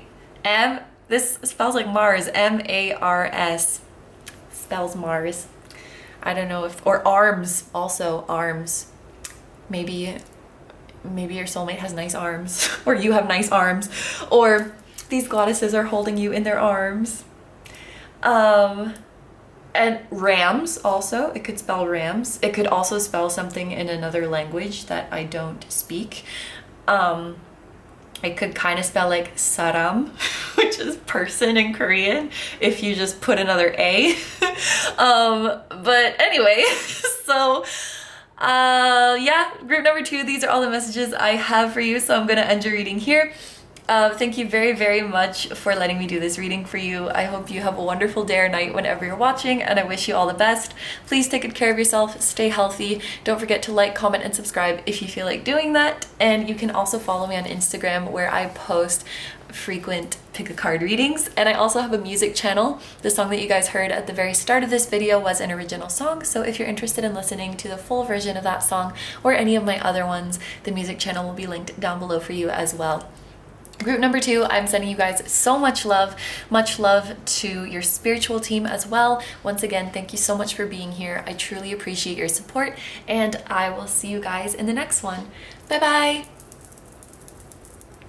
Hi number threes, so if you guys chose this beautiful Quartz Geode, this is going to be a reading all about your purposes in this lifetime. So before we even get into the reading, there is kind of a specific intuitive message coming through. I'm honestly not sure how many people this is for. It could be a very small few, and I'm not even sure if it has to do with like the topic of this reading, but I just have to say it. There is like a confirmation for some of you out there that you should go ahead and make a certain purchase. It seems like some kind of item, like something that would make your life easier, more convenient, more comfortable, or that would improve your health or improve your overall well-being. But for some reason, you're kind of debating like, is this really worth it? Is this a waste of money? And your guides are saying like, absolutely not. This is not a waste of money. Anything that's going to make your life easier, more smoother, less things to think about, less hassles. You can just like have one less thing to worry about. That is so worth it. That's like an investment to your comfort, to your ease of mind. So if there's something you're like debating purchasing, your guides are saying it's really going to improve the quality of your life. It's going to reduce stress in your life, just like make some task easier or make your overall routine easier, and it's very much worth it. Yeah, so maybe not really to do with the topic of this video, but I wanted to let you guys know that that was a message that was coming through. So anyway, with that, let's get into your oracle cards. We're going to start off with a big pile of oracle cards to get our first insights about your purposes in this lifetime. Then we're going to go in with the tarot to either further elaborate on the messages that came out here or introduce even more new messages to the reading. And then we are finishing off with even more oracle cards. So this reading is going to be pretty oracle heavy, and there's going to be a lot of messages coming through. So with that, let's get into it. Ooh, we're starting off with the innate talent. Then we have achieving your goals. We have Gemini, the investigator, curious, social, knowledgeable, analytical, intellectual, quick-witted, anxious, outgoing, inquisitive, easily bored, ruler of the third house. Grand Cross with provoker. Wisdom. Have you ever been told that you're wise beyond your years? Now is the time to call upon your inner fairy wisdom to help you with a challenge. And then we have a new start is coming with the new moon. And finally, forgiveness. I acknowledge that harboring resentment blocks the flow of love. Okay. The first thing I actually feel called to mention is this number 47 on the Grand Cross card. This is a number that reduces to 11, so that might be an important number for you guys. I feel like particularly you will see this number as a confirmation that you are on the right path and that success is just around the corner for you. It's kind of like your spirit guides cheering you on when you see this repeated 11. They're like, yay, you can do it, with like, you know, I'm imagining them like applauding or with pom-poms or something. Like they're giving you a push forward. I think that's what repeating ones or 1111 means for you guys. We have some Gemini energy here. There's also a lot of cards that are making me think of like fire. We have literal fire here, and just like the reddy orangey color schemes of these cards are making me think of fire. So Gemini placements or fire placements could be significant in your chart, or someone who has these placements could play a significant role in inspiring you to pursue your life purpose or helping you achieve your life purpose. That would be Aries, Leo, or Sagittarius, in case I didn't mention that before. All of this fire here could also be an indication that this spring season is going to be significant for you guys, which is interesting because if you're in the Northern Hemisphere, then Gemini season would be in the spring, or also winter. This coming winter and spring, I think, will be significant for you guys in the pursuit of your life purpose. And we also have a new start is coming. So like a brand new chapter in your life is definitely in the works. Okay, so I want to start over here with this card. There's sort of a recurring theme throughout the groups that this card is representing some sort of confirmation message for you, or some sort of like reassuring message for you. Like, yes, your intuition is correct. And here we have the innate talent. So for this group, it's pretty clear that deep down you know what your life purpose is, because you have a talent that is innate, that has always been within you. And with this fire, I think you are very passionate about. I think that many of you guys would have clicked on this reading just for confirmation that this thing you love or this thing you long for is in fact in alignment with your life purpose, is in fact what you're meant to be successful with. And I think it's really interesting that we have this person on the card that says achieve your goals, and I just saw 555, by the way. So radical change is coming to your life, a new start, radical change. And I think a lot of this has to do with you guys finally quitting things that are not fulfilling you and really like plunging yourself, throwing yourself into the pursuit of your goals and developing your talent, like really starting to make it a priority and rearranging your life and your lifestyle such that you can, like, you have the time and energy to make it a priority. And you're like, it's this feeling of like, life is short, I have to go for it. So I think that most of you guys who chose this group, it's like you already know deep down. And honestly, looking at these energies, I feel like this group is for those people. So if you like completely have no idea what you like, what you're good at, what your purpose might be, of course you can keep listening if you really feel like this is your group. But I'm kind of like, this is a specific group. This is a group that needed a push, needed motivation, needed that confirmation. Like, yes, this is it. Yes, you are on the right path and you're moving right towards developing your talents and pursuing your life purpose. I will say with Gemini here, for many of you, your life purpose could be involved in communications, whether that is through art, through media, through content creation, through writing, broadcasting. Like, I just thought of news broadcasting or commentary, like using your voice, sharing your ideas, sharing your content. I also, this kind of looks, I think this is equations, if you can see them inside the Gemini symbol. So something involved with math or science could be part of your life purpose as well. Even medicine or something related to technology. Oh my gosh, this is so many things. I'm sorry. Technology, literature, also linguistics with Gemini, like something about learning another language or something involved with other cultures. And it's something that with like knowledgeable and intellectual, it's something that you need to study a lot, I think, to be successful in or to do well in, whether that is in school or just like studying a lot like crazy on your own. I think it's something that you're really passionate about and you study about it a lot. It's not like anyone could just like go and do this thing. They got to know their stuff really and know what they're doing. So this could be some hints about what your purpose is. And in a more abstract sense, you guys are a very old soul. You're very wise, like this card says. And there is some wisdom that Earth, along the way, we kind of lost this wisdom. And I feel like you're here to bring it back because a lot of people fell asleep. A lot of people are lost. And you are this old soul that is coming back to Earth and reminding people of this wisdom.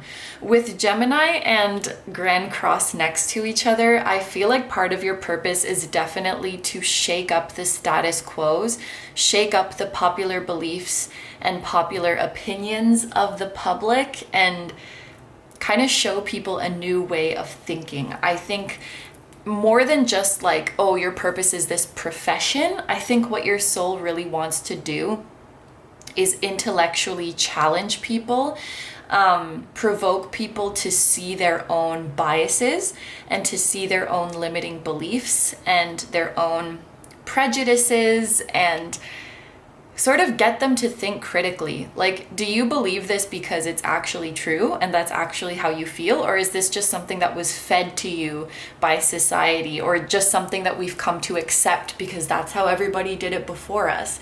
I'm even getting Aquarius energy from this group, because it's like thought-provoking, a little bit rebellious, maybe even a little bit controversial. Some of you, if you resonate with this, I feel like some of you are going to be a polarizing figure. That's for those of you, like, if you're hearing that message, you're like, yeah, I'm going to go shake shit up, then that message is for you. And this can be done in so many different fields, right? Like in art, in film, in media. I feel like you guys could also be exposing inauthenticity in certain industries, exposing falsehoods, exposing malpractices. Yeah, I'm getting like Aquarius vibes, also Scorpio vibes. For some reason, like you're really coming to turn things upside down, to bring back a wisdom that a lot of us have forgot, and to expose truths. And I think that there could be a lot of people who are like resistant to what you're doing because they're just not ready to wake up. They're not ready to see the truth. There's a lot of people, I think, who don't want to think for themselves because they're in like a blissfully ignorant state, or, you know, it's easier to just be like spoon-fed information and what to believe. But yeah, you're definitely a thought-provoking person, or that's what your soul wants to do in this lifetime. I'm also noticing the investigator, which is like literally the headline of this. Headline, like journalism could be something that you guys get into, as well as something related to like crime, like a criminal investigator, a forensic something. And I'm sure of all of these industries that I've mentioned, they can like cross over in some way. Like maybe you make documentaries about criminals, or like mystery films or something like that, which is like Scorpio and Gemini energy fusing together. You guys will have to let me know if you have these placements, because that would be really cool. But yeah, like revolutionary. You're really going to change the game, and you're really going to call people out as well who have been inauthentic, who have been sleeping, who have been messing things up for society. Interesting. Yeah, like even if you were like in the arts, even if you were in music, it's like maybe you're exposing some of the corruptness or like unattainable standards that the industry is perpetuating. It's like you're bringing people back to authenticity. You're bringing people back to seeing the truth. So another thing that I see with these cards, I think this wisdom is also speaking to you guys having that deep down knowledge of what you're meant to do. I think deep down, like your soul is calling to you what your purpose is and what you are meant to pursue. But there's a couple things at play here. For one, with this Gemini energy and this Grand Cross energy, I think that you guys have many interests and you have many talents, which is a good thing.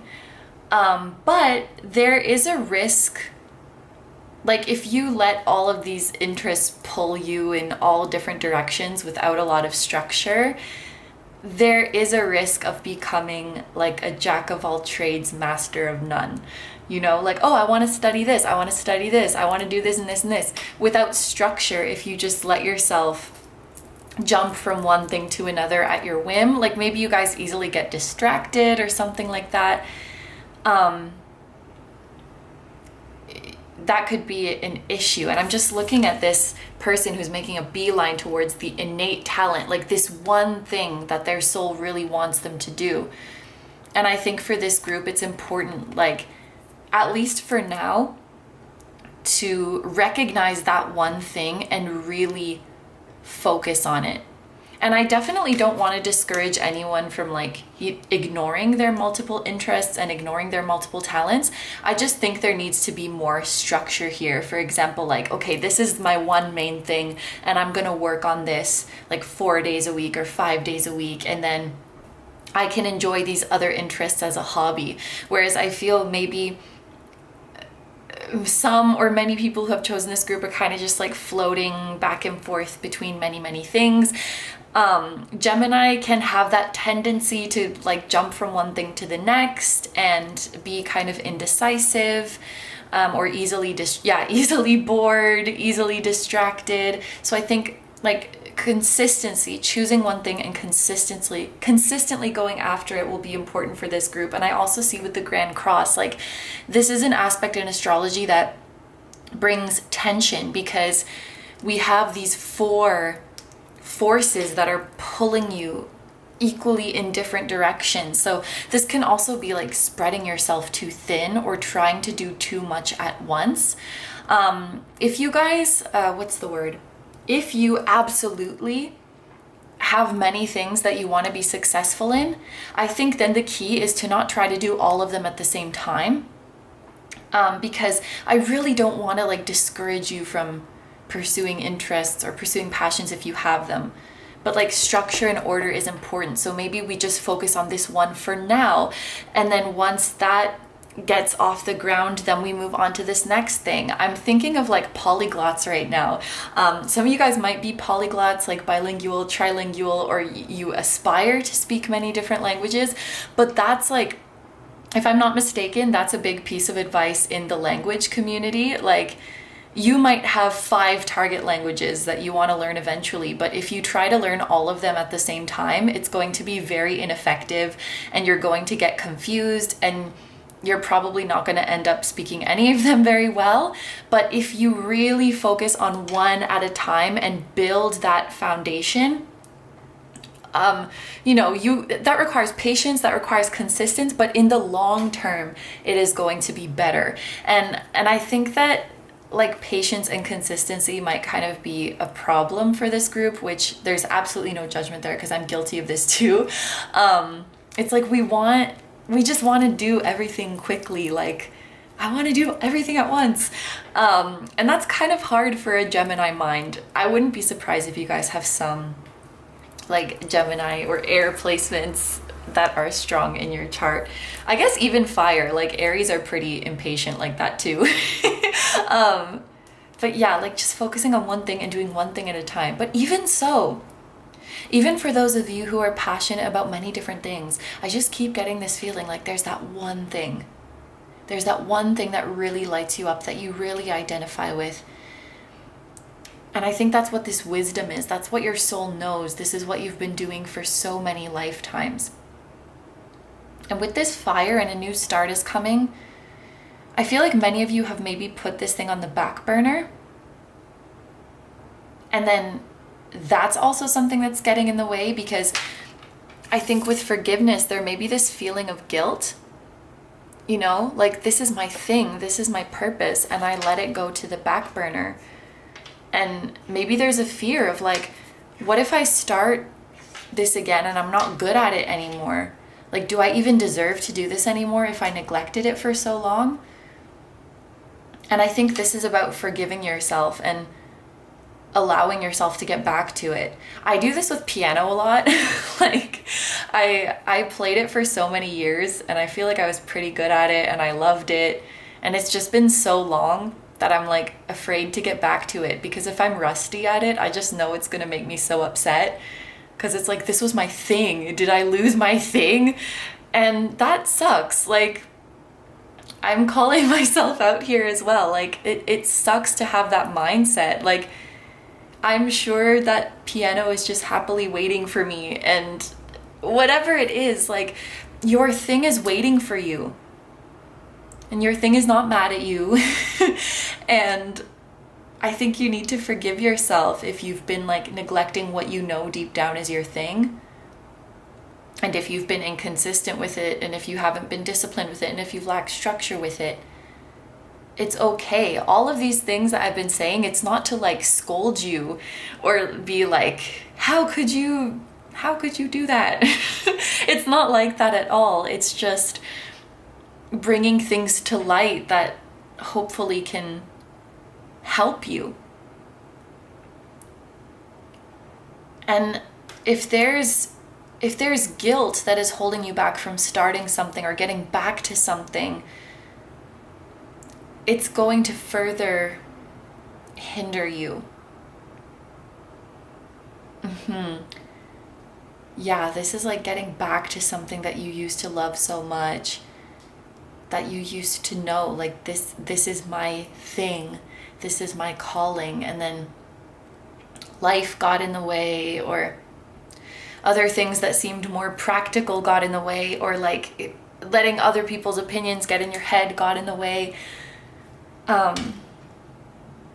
But we're coming back to it. I feel that's the vibe for this group. Like you know what your thing is. And if it's in one of the industries that were mentioned, even better, even more confirmation. But if you have an inkling of what your thing is and it's not one of the professions that I mentioned, please don't worry about that, like, because you know best with this. But hints is that you've loved this thing for a long time and it's kind of on the back burner right now. That's the feeling that I'm getting. But we do have this new moon that says a new start is coming. Wow. And what do we say? The coming winter and spring, or Gemini season, can be significant. So with that, I'm going to drink some water. And let's get into the tarot now. So like I mentioned before, we could be bringing messages to further elaborate on what we saw in the first part, or we could be bringing in even more new additional messages about your life purposes.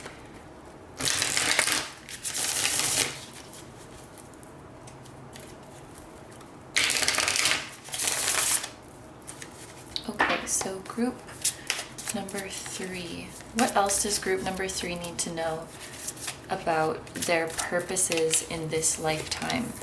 We have the Queen of Cups with receptivity. Oh, interesting. This is another hint about what your life purpose is. And this is something that I kind of spoke about with group 2, although it was pretty different vibes. But with receptivity and with the Suit of Cups, which is associated with water and has this like let things flow naturally feeling to it, there is a message of like, it's less about finding your life purpose and more about your life purpose finding you. So another hint of what your life purpose is that no matter what you might be doing and no matter what you might be pursuing, this thing will always somehow find its way back to you. And pay attention to that theme in your life in general. You know, like, no matter where I am, this place keeps appearing. Signs of this place keep showing itself to me. No matter where I am, no matter what I'm doing, this person's energy keeps coming back to me. Pay attention to things that keep returning to you, even when you're not actively pursuing them or actively looking for them. And this can be very subtle with this Queen of Cups energy, but I do feel that your purpose shows itself to you, and it will continue to show itself to you, even if you're doing something completely unrelated. It won't give up on you. It's like some of you guys feel guilty. I don't think you've given up on your thing, but maybe for just kind of leaving it on the back burner or not like taking a break from it. You feel like you've given up on it, but it hasn't given up on you, and it will continue to come back and find you no matter what.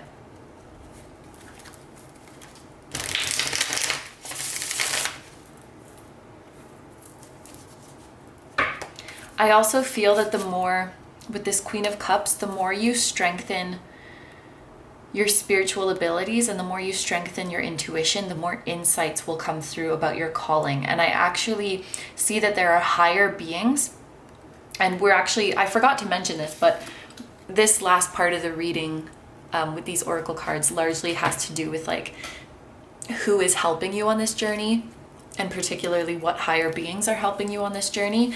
But I see that you do have a group of higher beings who are helping you to pursue this calling, because you do kind of have a big role here of like shifting the way society thinks, or even helping to plant a seed that will later shift the way the world thinks.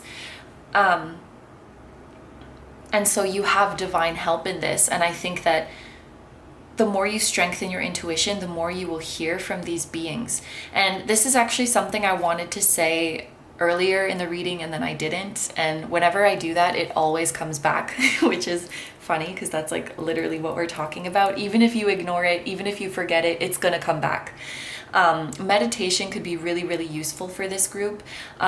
Originally, I wanted to say that meditation could be an important part of remembering what your calling is, but I think that meditation will also get you in touch with these higher beings who will give you instructions, or who will even show you glimpses of the future that you're going to be creating. And on another note, as for a purpose that is more personal, more spiritual, not just like professional in nature, in this lifetime, your soul may be wanting to learn how to receive, or, you know, be more comfortable with receiving, especially in terms of emotional support and nurturing. And with Gemini too, I think your soul is wanting you to be more comfortable with communicating your struggles. And like speaking up when you need help, or speaking up when something is bothering you. And now I'm thinking about that very first intuitive message that came through before we even looked at the cards. Like there was some item that your spirit guides wanted you to get that was going to make your life a lot easier. And they're kind of showing it to me as if it's a no-brainer. But for you, you're like, is it worth it? Like, is it worth it? Should I do it? It's like you have a hard time accepting things that would make your life easier, whether it's an object or whether it's emotional support or like assistance from somebody. It's like there's some wall up within you where you feel like you can't make things easier for yourself, like it has to be hard. Which I think is something that has maybe accumulated over many lifetimes for you. So one of your purposes is actually to remember this truth that things can be easy for you. And if there is a way to make your life easier, you're allowed to take that. A helpful reflection for this group might be like, do you have any positive associations with things being difficult? And I know that sounds weird because it's like, fuck, like no one wants their life to be difficult, but your ego might have some attachments to struggling or to difficulty. Maybe to your ego, struggling and difficulty equals strength, equals being respectable, being admirable, being an inspiration. And making things easy equals like lazy or something, which is dumb. Like, I'm no offense to ego, but like that's silly. So if you're having trouble receiving or feeling like, oh, I'm allowed to make things easier for myself, it may be different things from what I just said. That was just an example, but you know, going into this reflection and asking yourself, like, am I attached to struggling? Like, am I attached to things being difficult? What positivity does my ego see in this? Because I feel like life can be a lot easier for you guys. And one of your purposes is to learn that in this lifetime. Like your soul wants to learn that, oh, things can be easy and enjoyable. I don't have to suffer to deserve success.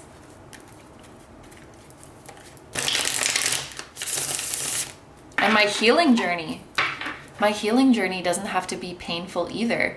That's something that I've been thinking about as well. Like, let me see. Let's say somebody has a wound about rejection.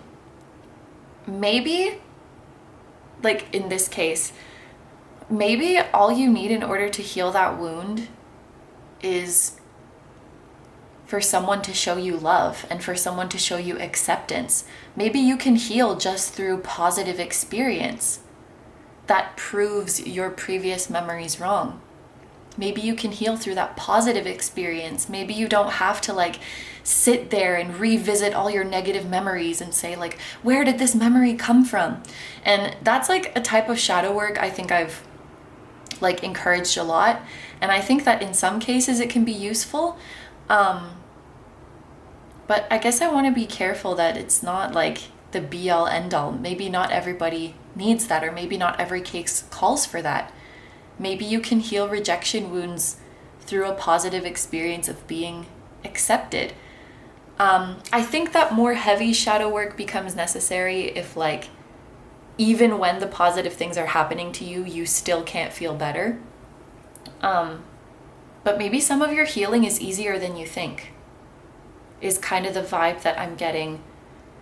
Maybe we don't need so much of that heavy introspective shadow work, and maybe we just need to allow positive experiences and then learn from those and unlearn the negativity from those. Things can be easy.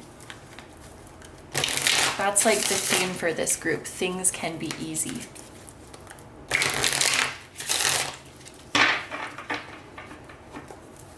I would recommend writing for this group, even if writing is not your thing.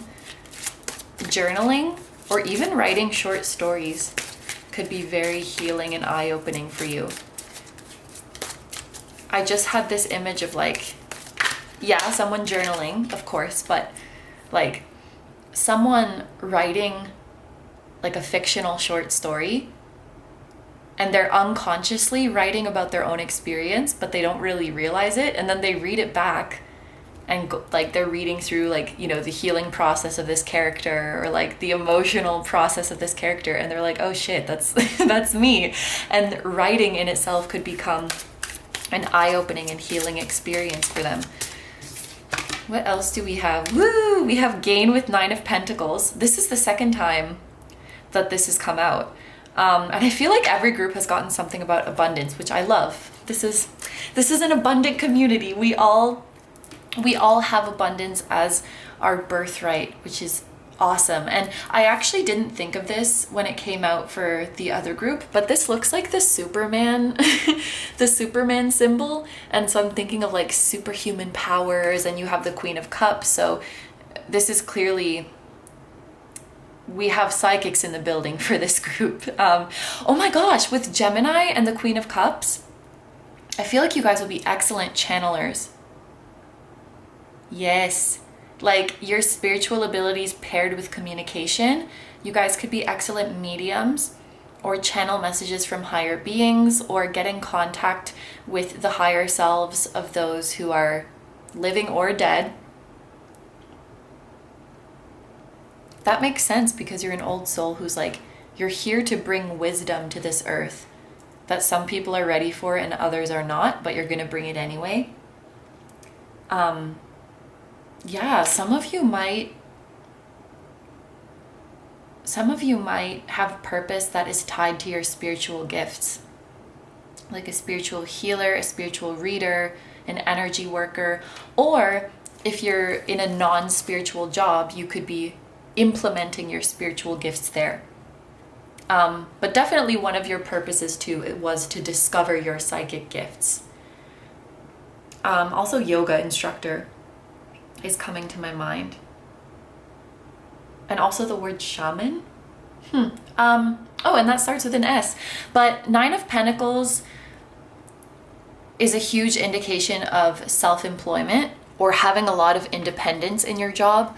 So like getting to make your own decisions or getting to maintain a good work-life balance. So I have a feeling that a lot of you will end up self-employed, but if not, even if you're like working for an organization or working under somebody, you will have a lot of freedom in your life and independence, which I love because I know that you guys have a lot of interests and a lot of things that you're good at. So even when you have your main profession, it doesn't mean that you won't have time to pursue the other things that you like or to enjoy a wide variety of hobbies. And maybe some of you guys were worried, like, if I focus a lot of energy on one thing, maybe I'm not going to have time or energy to do the other things I like. And I see with the Nine of Pentacles that that's not the case, because the Nine of Pentacles indicates to me someone who has a very well-balanced and well-rounded lifestyle. And you know what else? The Nine of Pentacles person I've seen, they tend to receive a lot of gifts of appreciation, like in exchange for their services. So with this receptivity, like, you're definitely becoming comfortable with energy exchange. I feel like a lot of you guys, you're more of the giving end in an energy exchange. Well, that's not really an exchange. You're becoming comfortable with the exchange part. Like, when I give, I deserve to get something back. No matter where it's from, you know, like the universe will pay back that energy to me in some way. I'm not saying you're go around being like, I gave you this, now you have to give me something. But you understand the universal concept of, like, when I give of myself, when I give my energy, then I deserve to receive something as well. It's like, it's almost like a universal law. Like, if I inhale, I have to exhale. And if I exhale, I have to inhale. If I only do one of those things, I'm gonna die. Like, it must be so. If I give, I must receive. If I receive, I must give. And your time has come to receive. And so whatever you're doing, for all of the people who I think will be like, what is this quack talking about? What, like, oh, this is offensive, this is controversial. For all of those people who might be shaken up by what you're doing, there will be so many people who appreciate what you're doing, and I feel like you will receive a lot of gifts for that.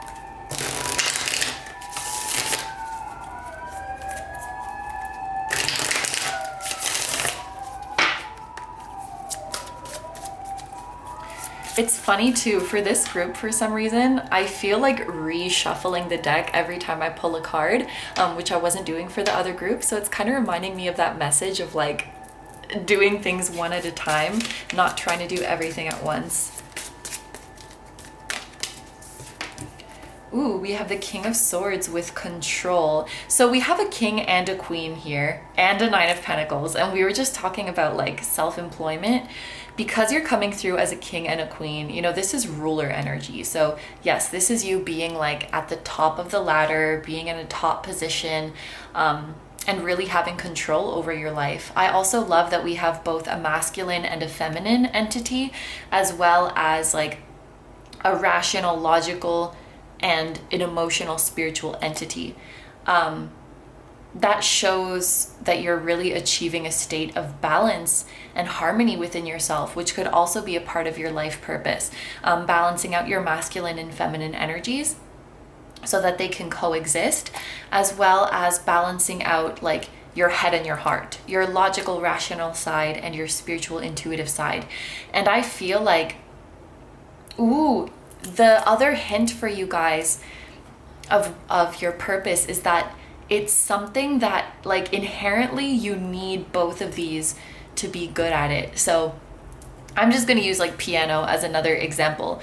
With this more, like, rational side, you need to know your theory. You need to play the right notes. Maybe that's debatable, but you need to play the right notes. You need to know your music theory. You need to know proper posture and proper fingering. But there's also this emotional part that is very important, right? Like, you need to really feel the music. You need to put your soul into it. You need to put your personal spin on it. Without that, you could play the piece technically perfectly, but it will lack soul. It will be boring. It will be devoid of personality. But if you're just feeling it and you have no idea what you're doing, then that's probably also not going to sound very good. There may be exceptions to this rule, especially with art. But let's say something where you would do best if you could harness both your masculine and feminine energies, if you could harness both like the logical, technical side as well as the emotion in it.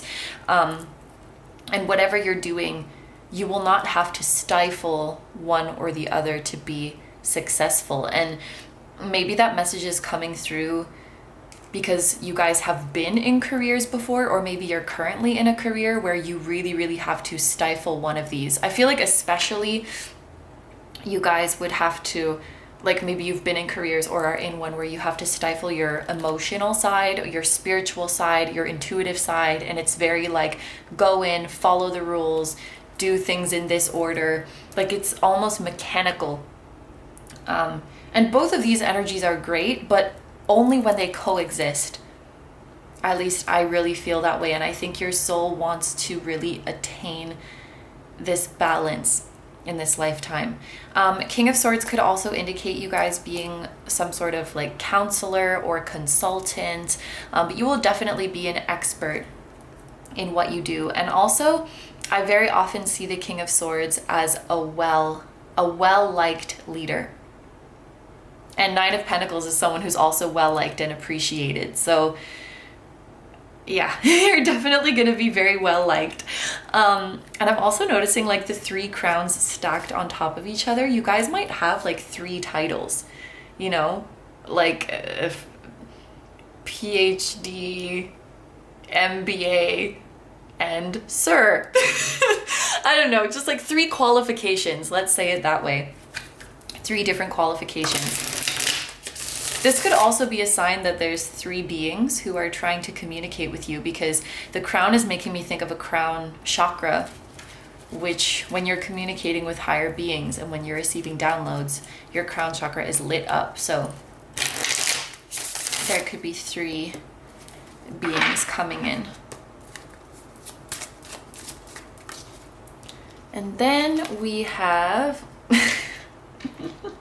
the 8 of Wands with swiftness. Okay, let me tell you why this is so funny to me, because I've been like preaching to this group, you need to take things slow, you need to do things one at a time. And I believe it's when I was shuffling for this card, I was saying to myself like, oh my gosh, watch the 8 of Wands come out. Like that would be so funny. I'm here saying you need to slow down and do things one at a time. Imagine if the 8 of Wands appeared. And then the King of Swords appeared and I was like, phew, but now the 8 of Wands is here. Which is about multitasking. Multitasking, doing things quickly, a lot of things happening at once. I do think, you know, we had repeating 1s and repeating 5s come up for this group. So that's radical change and a new beginning. I do think this could be a strong indicator that a new chapter of your life is coming, and it's going to happen very quickly. Like you could go through a career change, a home change, a relationship change, an appearance change, a health change, a spiritual change, like all in the matter of a few months. I feel like things are going to start happening very quickly for you. But what's interesting is that I feel like the more you let go and the more you put yourself in a receptive energy, these higher beings will come to work and start changing things for you. And I feel like a powerful thing you could tell them is like, I'm ready. Like initiate the next steps, I'm ready. And I literally feel like chills on my shoulders, interestingly. Chills on my shoulders when I say that, like tingling, like initiate the next steps, I'm ready for them. What did I want to say? Oh yes, I wanted to say that while I do think there's encouragement to focus on one goal, on one position that you want to be in, this could be a position that does involve multitasking and doing many things at once. And that's actually something that I see with the King of Swords as well. Like they're good at managing. They're a leader who's good at managing complex projects, or who's good at assuming the role, assuming complex roles, taking complex positions. So maybe this is like, yes, you're pursuing one thing, but within that one thing, there's many different responsibilities. There's many different things that you have to be, knowledgeable about. Yes. Okay, so, oh, I also want to look at the look at the bottom of the deck energy. Ace of Pentacles and manifestation. So we have a 1 card here. That's another sign of a new beginning. And 8 of Wands also talks about manifestation. Things are going to start changing quickly in your life, and you're going to notice that things are manifesting more quickly for you. I think a career change is probably coming to you in the near future. 6 months, within 6 months for most of you. For others, it could be within a year. And I'm hearing, okay, I know this sounds kind of scary, but it's like whether you planned it or not. Some career change is coming to you whether you're planning it or not, but it will be for the best. And new abundance is coming to you. If you guys resonated with that initial intuitive message of like, is this worth the money? Should I buy this or not? In the next 6 months to a year, like you'd reach a place where you look back and you're like, I can't believe I debated spending that much money, you know? It's something like that. Like, I don't know, let's say, this is just an example. Let's say something's like $1 and you're like, I don't know if that's worth the money. And then you look back and you're like, oh my gosh, I can't believe I was stressing myself out over $1. Like because at where you are now in this level of abundance, it's like that, it's not a question. It's the no-brainer that it always should have been for you, that like you're abundant enough to care for yourself and to make your life more comfortable. So I think not only your income is increasing, but like your lifestyle, your quality of life, I guess, or your standard of life is increasing too. If there's a specific thing that you guys are trying to manifest right now, I kind of feel called to give you a moment to think about it, what the manifestation is, whether it's a person, place, thing, a state of being, it doesn't matter. Put yourself in a receptive state and just like allow these higher beings to come in. Tell them that you're ready. I'm gonna drink some water.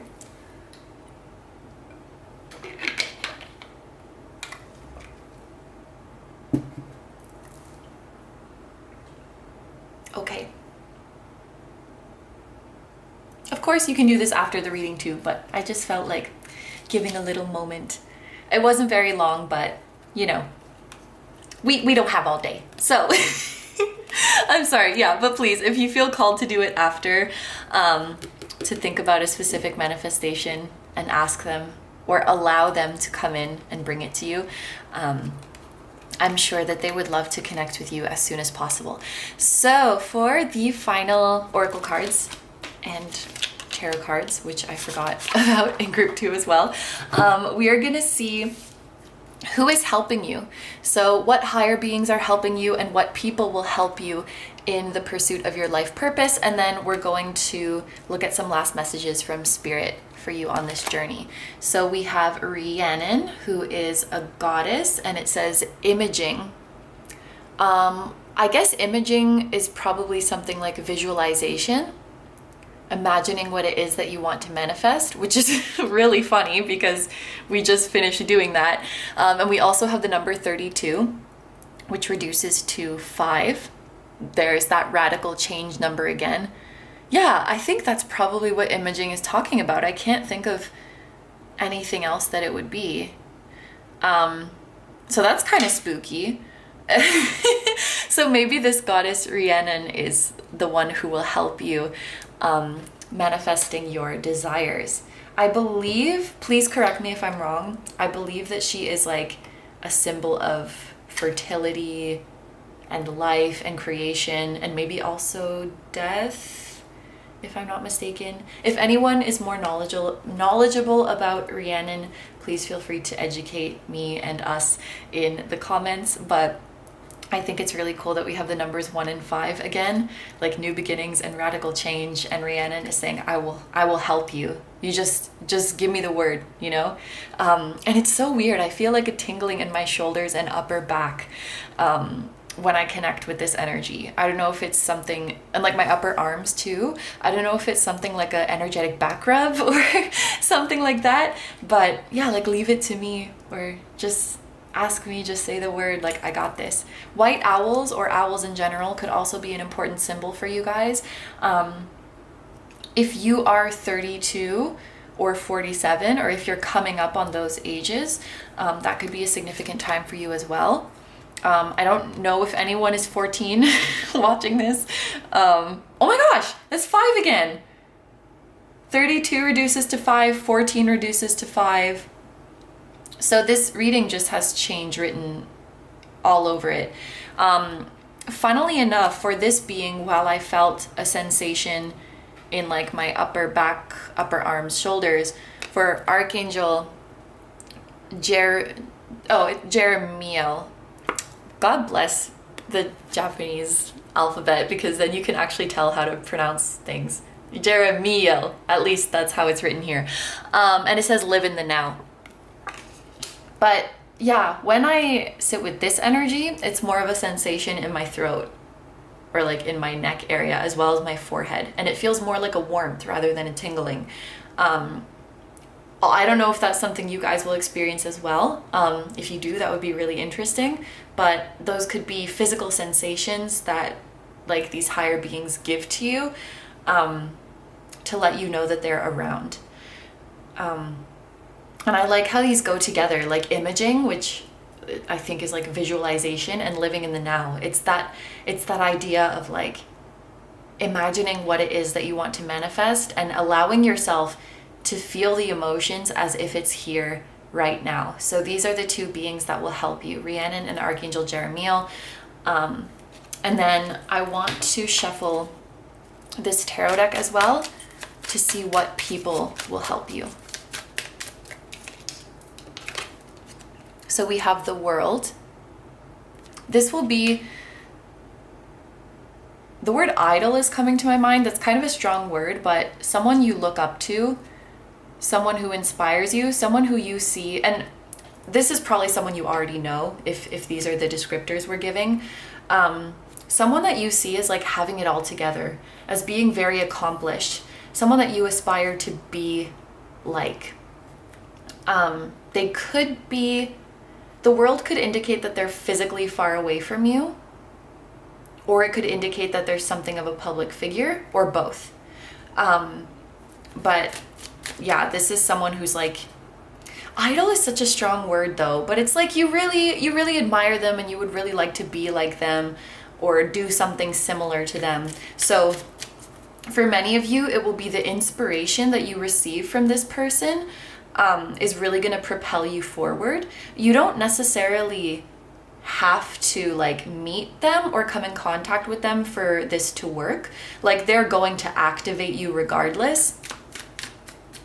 But if coming into contact with them is something you want, you know who to ask. And then we have, the Ace of Wands. This is you. This is yourself. Your higher self. And oh my God, I just saw 5252. This number has been following me around for, time is a blur, but it's been at least a month. It's been at least a month, and I was just talking to ASO about this like a couple days ago, that this number was following me around, and that I was trying to like decipher what I think it means. And I was like, I think it has something to do with like the collective of like new partnerships coming in, or like divine counterparts coming together, or something like that. Which is a very interesting message to come through, given like what we just spoke about with this World person. But anyway, you are the most important person. You play the most important role in achieving your life purpose, which maybe that goes without saying, but I think that that's likely coming through as a way to say like, don't underestimate the power of you. Receiving help is important, and it's something that I think you guys need to become comfortable with, but this is just letting you know at the end of the day, you have everything it takes to be successful. You have everything it takes. What's very interesting too is that I often associate the Ace of Wands with channeling. Usually I think of it as channeling your higher self, but because we had these messages before of you guys being an excellent channel of spirits, it's just really cool that we got this Ace of Wands as well. So yeah, yourself and this person you look up to. So now we're gonna look at final messages from Spirit on your journey. We have Celestite with peace. I am an instrument of peace, so that's really cool. This wisdom that your old soul is bringing back to earth, it's gonna bring peace to the world. And Sunstone, empowerment. I am empowered in all areas of my life. I know that I have a piece of Sunstone, but I just don't know if it's nearby. Yeah, it's not here. I must have it somewhere else, or maybe it's in Canada, who knows. But I'm noticing as well we have repeating S's, so you guys might know I like to look at repeating initials in oracle cards. So S could be a significant first, middle, or last name initial of you or someone significant, maybe this world person. It could also be the first letter of a country, a city, or a company that is going to be relevant to you. Was there something else I wanted to say? If there was, it will come back. I hate when that happens. It's such a weird feeling. Oh, right. Scorpio and Sagittarius. Scorpio and Sagittarius also start with an S. September also starts with an S. I think that's the only month. Okay. And then we have love. Live your truth and share the love that is in your soul. And dreams. The universe speaks to you through your dreams. Interesting. So that will be an important thing for you guys to remember. Higher beings who love you very much, or a soul, a higher self who loves you very much, will be appearing in your dreams. If you're recurringly seeing a person, place, or thing or in your dreams, I feel like it's because that person, place, or thing loves you. And yes, even a place could love you, or a thing could love you in the dream world. It wants your energy. It's calling to you. So group number 3. Those are all the messages I have for you guys, so I'm going to end your reading here. Thank you very, very much for letting me do this reading for you. I hope you have a wonderful day or night whenever you're watching, and I wish you all the best. I just noticed too, I think this is the first group that I was able to film like start to finish without any interruptions. Like I don't think I'm gonna have to edit this. That'll be very awkward if I like forget to cut something out and there's like oh, there was a siren, but that's okay.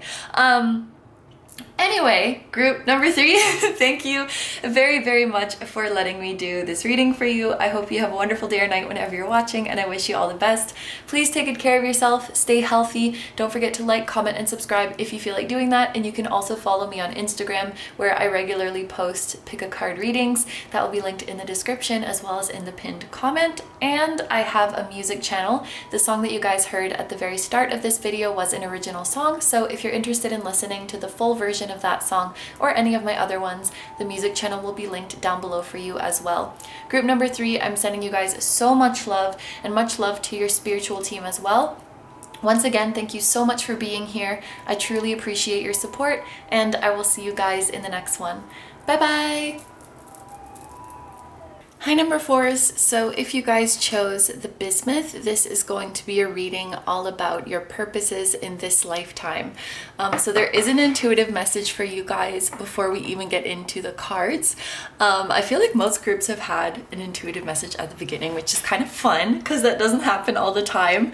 And I do think that this will be a message for many of you, but there is just a friendly reminder that everything in this universe fluctuates and has cycles. We are fluctuating beings. We are alive. We are dynamic. We're not robots. We're not machines. And it is not fair to treat ourselves as such. So Our bodies fluctuate, our energy levels, our motivation levels, our moods change, our preferences change, and that is okay. It's almost like I feel some of you guys are grieving is the word that's coming through, like grieving about changes that you're going through, like something that once gave you a lot of joy, it's like not doing it for you anymore, and that feels sad because there was maybe a part of you that strongly identified with that thing or that group, or maybe your body has changed, or maybe you're feeling more tired, or you're feeling like you're not performing as well. And if that is something that's persisting and you feel like you're in a very long rut, then of course we want to pay attention to that. But what I'm seeing is like a lot of you guys are just going through like temporary fluctuations, and it's like you're not being fair to yourself. It's as if like you're mad at yourself for being tired, and it's like, well, you literally just worked your butt off for weeks. Like, of course you're gonna be tired. And it's like you're expecting yourself to be a machine, or expecting yourself to bounce right back. Maybe very few of you, I'm thinking of like bouncing back after having a child, which is like such a ridiculous expectation. But it's like you went through a change and you changed, and yes, you will come back to your baseline. But in the meantime, embrace the change, be gentle with yourself. I hope that I conveyed that well. I hope that you get the message I was trying to convey. But yes, something to that effect was coming through for this group. So, okay, let's give a quick little breakdown of what we're going to look at in this reading. We're going to start off with a lot of oracle cards. Because the last time I did this reading, like a life purpose reading, it was pretty oracle heavy, and I feel like it worked pretty well, so I figured why not do it again for this one. We're going to look at all of these to get our first insights on your purposes, and then we're going to move into the tarot to either elaborate on these messages or bring even more messages into the mix. And then in the last part of the reading, we're going to look at even more oracle cards, and we're going to see who is helping you move towards your life purpose, or who is playing a significant role in your life to move you towards your life purpose. And this is going to include both higher beings as well as like people, like humans who are here on earth. And then we're going to finish off with messages and advice from spirit. So with all of that being said, let's get right into it. Nope, one at a time. Okay. To start off, we have love. We have on the right path.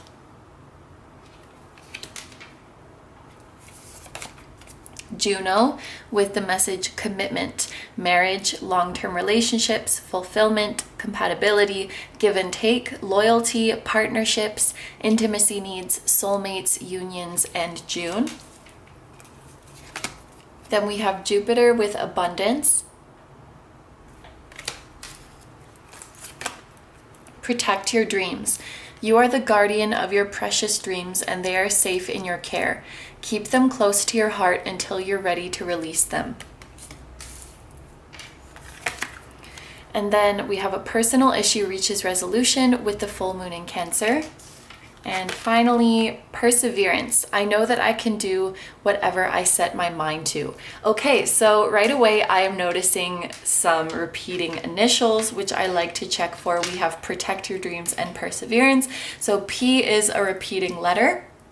This could be a significant initial of someone's first, middle, or last name, whether that is you or someone important in your life. It could also be the first letter of a city, country, company, or organization. It could also be Pisces. Yeah, Pisces starts with P. I don't think there's any other zodiac signs that start with P, or months either. So yeah, just Pisces. But on that note, let's take a look at zodiac energies that are present. Other than Pisces, obviously we do have Cancer here, and then we have Jupiter, which actually can also be related to Pisces, because Jupiter is Pisces is one of the signs that Jupiter rules, as well as Sagittarius. And then we also have June here. So that could be Cancer or Gemini, because the month of June has those 2 seasons. So that was Gemini, Cancer, Sagittarius, and Pisces, with a little bit of extra focus on Pisces and Cancer, I think. And speaking of full moon in Cancer, if I'm not mistaken, the upcoming one, if you're watching this in 2022, the upcoming one is going to be in January 2023. So that could be a very significant time for you guys. And then we have June as well. So like maybe the first half of 2023 is going to be really, really important for you guys in terms of pursuing your life purpose.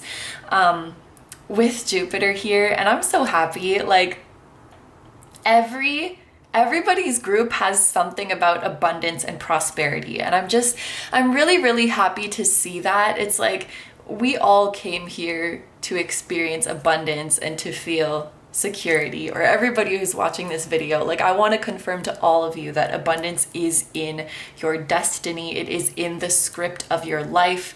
I will say this group, more so than other ones, there's a bit less focus on like professional pursuits and like abundance that is just material in nature. This feels a lot more diverse, a lot more well-rounded, and a lot more free.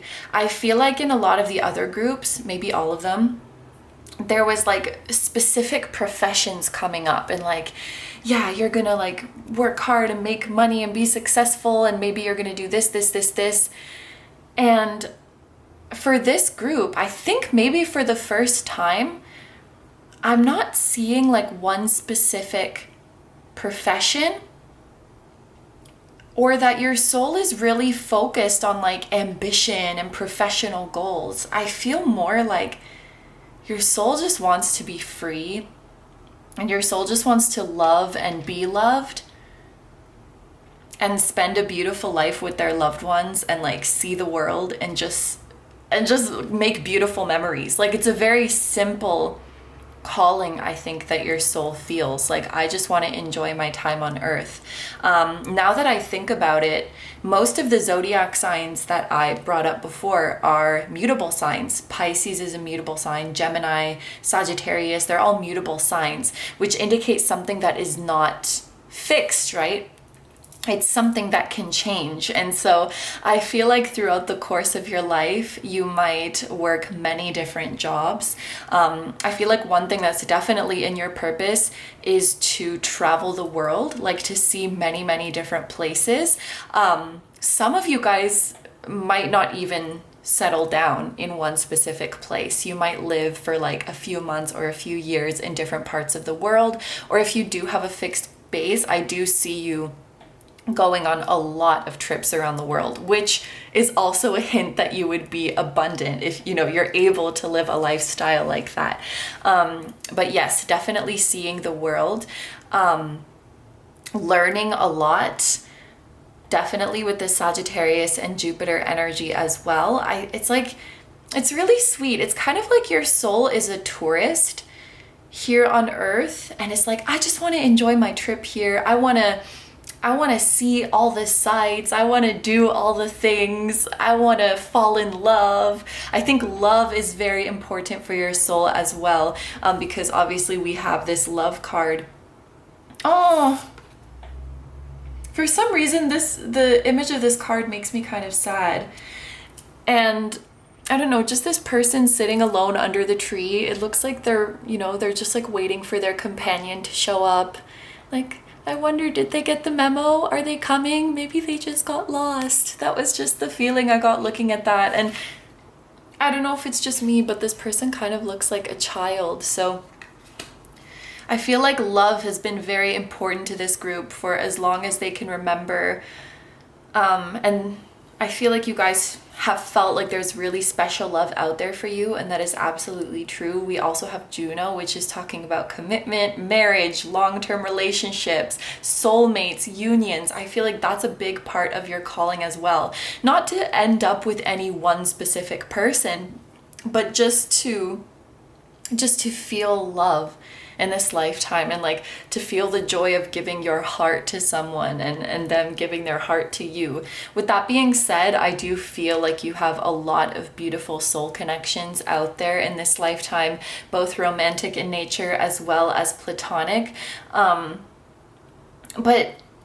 in all of the groups, I've been thinking of this card as like the confirmation card, the reassurance card. So perhaps many people in this group like needed reassurance that true love is in their path, needed reassurance. Ooh, did you hear that car horn outside? That's confirmation too. Needed that reassurance that their love is out there, that their soulmate is out there, that their soulmate is coming to them. I feel like that's one thing that maybe this group has been really, really longing for, and that's a really beautiful purpose. Like, I just want to experience love on this earth. I just want to love and be loved, and I want to surround myself with people that I love and people who are loyal to me, and I want to see the world. And I want to learn a lot. I want to learn everything there is to know. I feel like your soul is a very free spirit and very curious. You could also be very interested in spiritual or esoteric things in this lifetime, because we do have a lot of that Pisces energy as well. There's a message with this that I'm gonna get into in a second, but I also want to say that this soul doesn't really feel ambitious in the traditional sense. Like, I feel like your soul has a definition of success that is much different than the widely accepted version, which is like, I don't know, having a lot of money, like being high up in your company, having a house and a spouse and a car and children, you know, like just ticking off those kind of boxes. I feel like to your soul, success is more dynamic than that, and your definition of success can change throughout your life. Your soul feels like a free spirit who doesn't want to put themselves in these boxes and just kind of wants to like go where their heart takes them and kind of follow their whims through this lifetime. And I think these are really nice together as well. Like, this person is walking right towards their love. This card says you're on the right path. It's like, as long as you're following love in this lifetime, you're on the right path. Like, as long as you're doing what you love, or you're with someone you love, or you're moving towards people, places, things that you love, you are on the right path. And this soul is so interested in just letting their heart be their guide in this lifetime. Not what is practical to do, not what anybody expects them to do. And it's interesting too that you guys chose bismuth, which is actually like a human-made stone. So it's like, you know, you have this time as a human and you're like, I'm gonna make my purpose, I'm gonna make my life, and I'm gonna lead with my intuition and lead with my heart. Now, another part of your life purpose, with all of this Pisces energy and with this protect your dreams, I wonder if many in this group have some dreams that they feel like they cannot really share, or they feel like are kind of out there, especially that are related to spiritual concepts.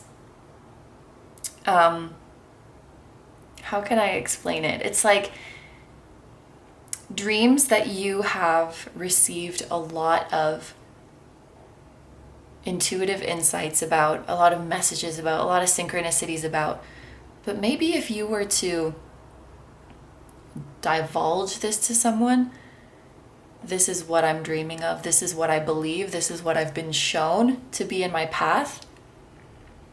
I feel like not everybody would be like ready to receive that, because it's like spiritual in nature. It's like, I have a fated connection to something or someone or somewhere, and I've seen it and I've felt it and I've experienced it in the 5D, or I've experienced it through faculties other than my 5 senses. I've seen it somewhere other than the 3rd dimension, and it's so familiar. Something that your soul is calling you to. Something that your human brain doesn't have a memory of, but your soul remembers and is longing for and loves very much. But there's not a lot of basis to it in the physical world. And this card is saying you don't have to tell anyone. Like, you can keep this sacred in your heart. If there's someone whom you like really trust, then speaking things into existence, or like hearing yourself speak things out loud, it can be helpful. But if you don't feel ready, or if you don't feel like people will understand, or if you just don't freaking feel like it, you can keep them to yourself. You're the guardian of your precious dreams, and they are safe in your care. Keep them close to your heart until you're ready to release them. On that note, I just thought of people who are thinking of coming out, or people who are thinking of like sharing something about their identity. You do not need to rush yourself, and you do not need to tell anyone. You do not need to like come out about your identity or about like what you want to do with your life if you're not ready, or if you feel like someone won't understand. It's your right to keep that to yourself. I should also mention, while I'm talking about this part, suddenly I'm like, it's kind of hard to describe, but like I'm sitting cross-legged and my torso is just like moving clockwise. And I've never done this. I've never done this while reading before. I've like been instructed to do it before in some kind of like yoga or like meditation videos, but I never really got it. It never really felt good to me. But when I'm reading this part for you guys, it just happened naturally, and it feels quite nice. It feels like I don't know, it's like I'm getting stagnant energy moving in my body, or like I'm letting things flow. If you guys haven't done this before, or even if you have done it before, maybe this is a good way for you guys to receive downloads. I'm also just noticing the lightning bolt going through the person's head, which very much looks like a download. But yeah, it feels nice to be moving my body like this, this way right now. Yeah, even Cancer is like kind of protective, kind of secretive. You don't need to make like your wildest dreams and your life and your identity like anyone else's business. It's like you don't owe anyone to like explain why you want the things you do or why you believe the things you do. You don't have to defend yourself, you know? Even if what you believe or what you want sounds crazy to someone else, like it's too bad for them. It's not your problem. If that's what you believe and that's what you want and that's what you love, then go for it and you keep that dream sacred. I feel like for a lot of you, just because we have like vibes of travel, it could be like a certain place you feel really drawn to. It could be like a soulmate whose energy you feel. Going back to this child sitting under the tree, maybe it's like you felt someone's energy since you were a child, and it's either like you know they're out there, or you feel a very strong way about a certain person. Like you don't need to defend that. You don't need to explain that. It's there for a reason, and it's there for you. And you don't have to concern yourself with anyone else. And keep it sacred. So a part of your purpose, I think, is to embrace and realize these dreams and make them a 3D reality. Even the ones that seem out there, the ones that are more esoteric in nature, but the ones that you feel intuitively very strongly, it is in your purpose to realize those, to acknowledge them, and to make them real, and to experience it in the 3D. Finally, we have this Perseverance card. I know that I can do whatever I set my mind to. Oh, that's actually, that actually goes really, really well. It's like, whatever you feel in your heart and whatever you will, you can create. So you know, we've spoken about your soul being kind of like a tourist and wanting to see everything that this earth has to offer and everything that this like model of reality has to offer. And one of the things that you can do on this earth is manifest your desires into physical, tangible things. And that's definitely something that your soul wants to work on in this lifetime.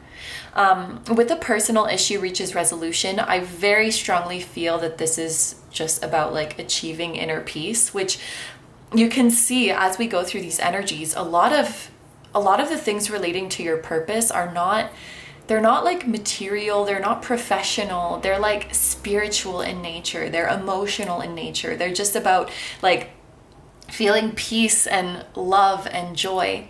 And I think your soul will see as you get a better relationship with yourself and you feel right within yourself, things will manifest more effortlessly. Okay, so I think for now, this concludes what I see with the oracle cards. We will definitely be like circling back to them. So I'm gonna drink some water. And also, I really need to put on chapstick right now. Okay, so I don't know why I did that. Like I use this one all the time, but it's nice. Fruit punch. Okay, so let's get into your tarot now. So like I mentioned in the intro, in this part of the reading, we could be further elaborating on these messages or bringing up entirely new ones. This is probably as good a time as any to say it, but I apologize if I had some like little burps when I was channeling messages in the first part of the reading, and I was kind of self-conscious, like, oh, did the mic pick that up? So I apologize if you could hear that. It happens.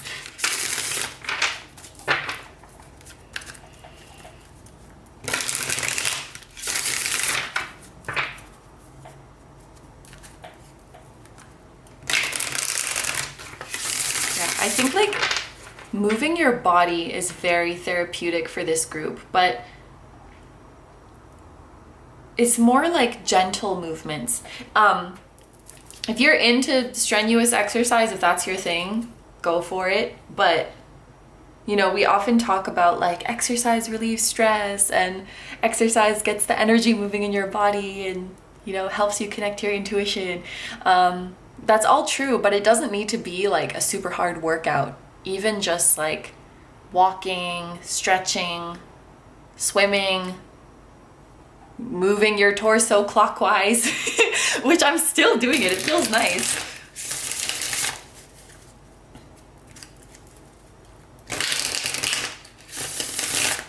Okay. And actually, like, it feels weird if I stop doing it. It's like energy wants to move.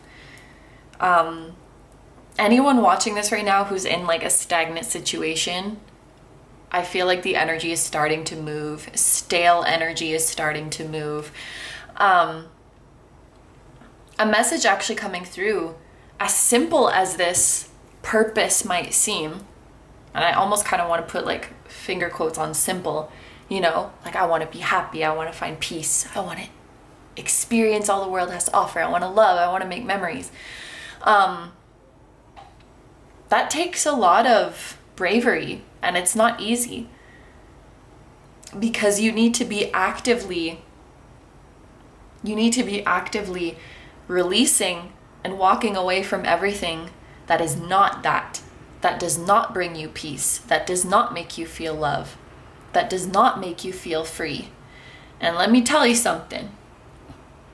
In this earth, there's a lot of things that make us feel the opposite of love and peace and freedom, but that are prevalent in our everyday lives and that are actually part of like the societally accepted normal day-to-day lifestyle. And you have to be brave to break away from that and say like, no, I'm just gonna live the way I want to live. And it sounds so easy, right? Like, oh, just do what you want, just do what makes you happy. But that's not easy. Unless you live in a vacuum where nobody else exists. It's not easy. We have all of these programs in our minds all of these standards that are pushed on us when we're like too young to think about them critically. We have generational baggage, like generational pressure. So it's not easy. I don't know. I need to stress that for this group. It's not easy. And that's not to like scare you. It's to say like, you're doing an amazing job. If you're striving to live this life, like, this is not an easy feat. And I'm proud of you.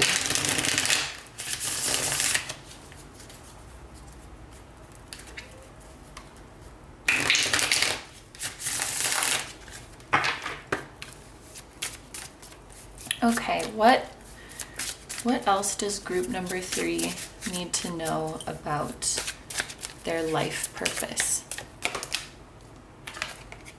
Ooh, we have the 2 of Swords with decision. I feel like this came out for another group as well. We have dream. Oh, dream with the 6 of Cups.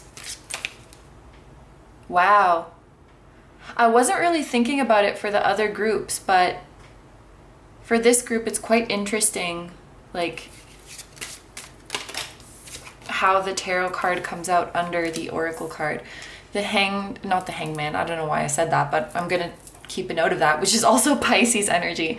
The magician with existence. And then we have the 4 of Cups with turning in, and the Knight of Cups with trust. And those came out together. And then at the bottom of the deck, we have the Hermit with search. So yeah, there's so much mutable energy in this spread. The Hermit is Virgo, which is a mutable sign. The Magician is Mercury, so Gemini and Virgo, both mutable signs. It's just like it's a lot of mutable. That could also be a sign that big change is coming in your life. But I feel like definitely this group has a special energy. It's like your purpose is something that you create. It's something you make as you go along. And again, I feel this like you're here to experience many different fields of work, many different fields of study, many different cultures, many different places to live. It's like you're not going to let any one of those like define who you are. You are here to savor them. It's like you came here to Earth and you're like, okay, like show me around, show me what you got. You want to just experience the world. And with the Hermit, this is so beautiful because this is all about the inner journey. It's all about soul searching. And okay, this is going to be kind of abstract, and I hope that I word this properly, but it's like as you explore the world and see all the beauty in it, you're remembering bit by bit, piece by piece, you're remembering that all of this is you. It's like a as within, so without kind of energy.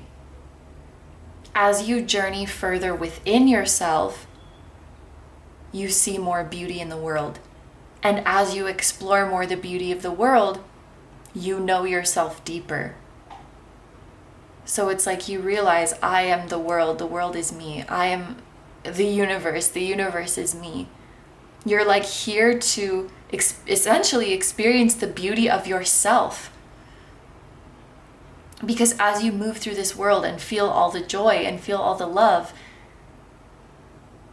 you're remembering like all of this is me, all of this is within me. This is a very, I want to say like immaterial journey. Your life purpose is not like a traditional human one, if that makes sense. And I don't even know what that means. Like, what's a traditional human life purpose? But, you know, like, oh, your purpose is to be a chef.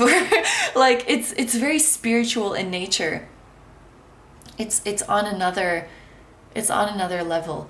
I'm also noticing D's and T's are repeating here, which I normally don't do this for tarot cards, but these ones have keywords, so they're a bit different.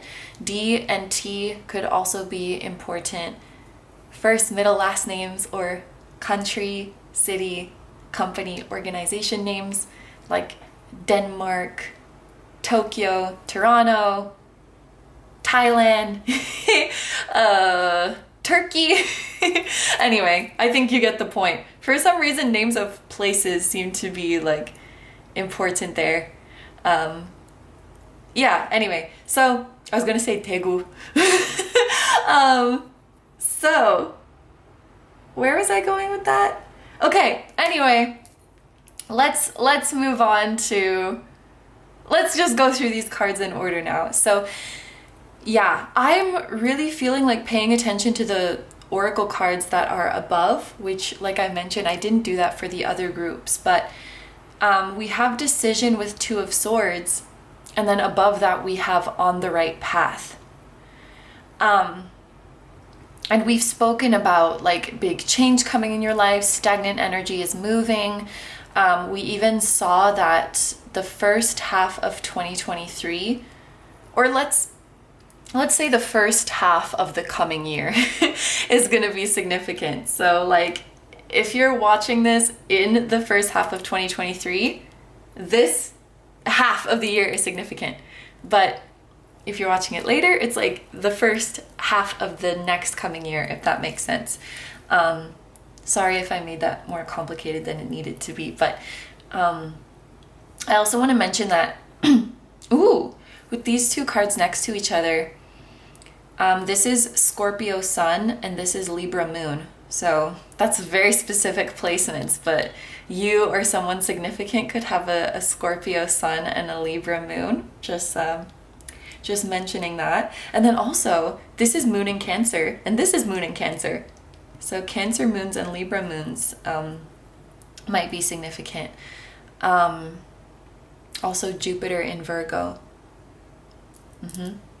Okay. And Mercury in a water sign. If you or anybody you've had a feeling about has those placements, like who's going to be significant in your life or is maybe a soulmate, that's confirmation for you guys. If not, don't worry, but I just mentioned that for anyone who needs an extra layer of confirmation.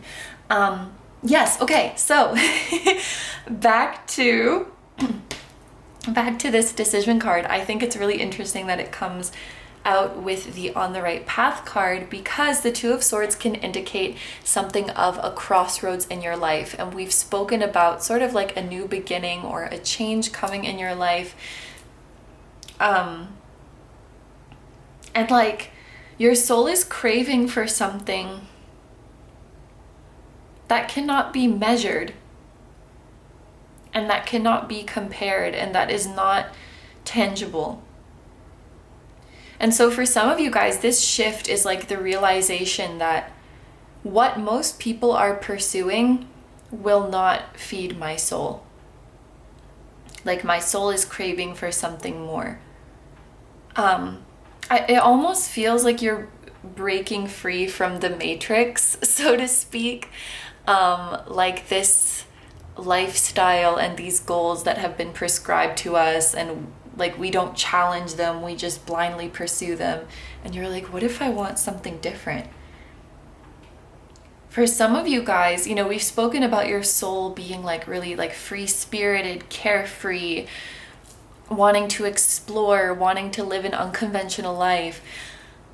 Some of you guys, it might take years or even decades for you to either realize that this is what you want, or to get like the courage to pursue it. Like I just had this visual, or like what would you call it? A concept of someone who's like, woo, another car horn. So this is important. And I just looked up at the camera timer when the car horn went off, and it was at 34:37, which obviously is not an angel number, but I was just thinking of saying like someone is, you know, in their 30s, so maybe like you're in your mid 30s and you've, you know, you have a PhD, or like you're really successful in your career, you make good money, and you're just like, this isn't making me happy. And it's almost like I just heard like you feel cheated or you feel scammed, because it's like your whole life the world was like, if you do this and this and this, and you complete these steps and you achieve these goals, then you'll be successful. And it's like, okay, but what does that mean if I'm not happy? It's like you feel cheated because the world has put so much focus on these things and like said these are so important, and then it doesn't really like fulfill you. It doesn't really nourish you. And you're like, what the fuck? I'm sorry for my language, but it's this kind of moment. Like, what? This could be in your 30s, it could be in your 40s, it could be in your 50s, it could be in your 20s. But it's like you've made it so far in this one path and you're like, no. And maybe it takes a long time to come to terms with that.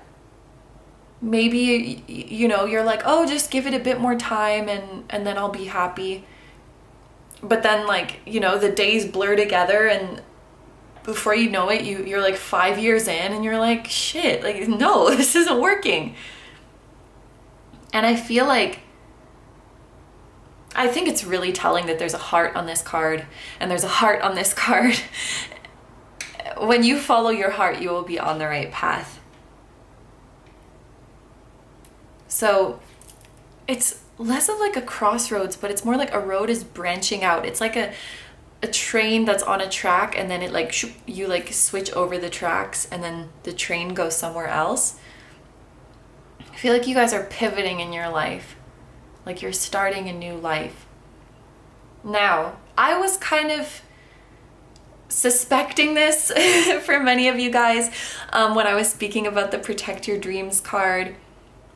I feel like it was maybe like a soulmate, twin flame, divine counterpart, whichever label you feel comfortable with, or no label if you don't like any of them. But that type of journey, that type of connection, that is very spiritual in nature, and that a lot of the insights you've received about it are through psychic senses, are through visions, are through dreams, or are just through feelings, impulses.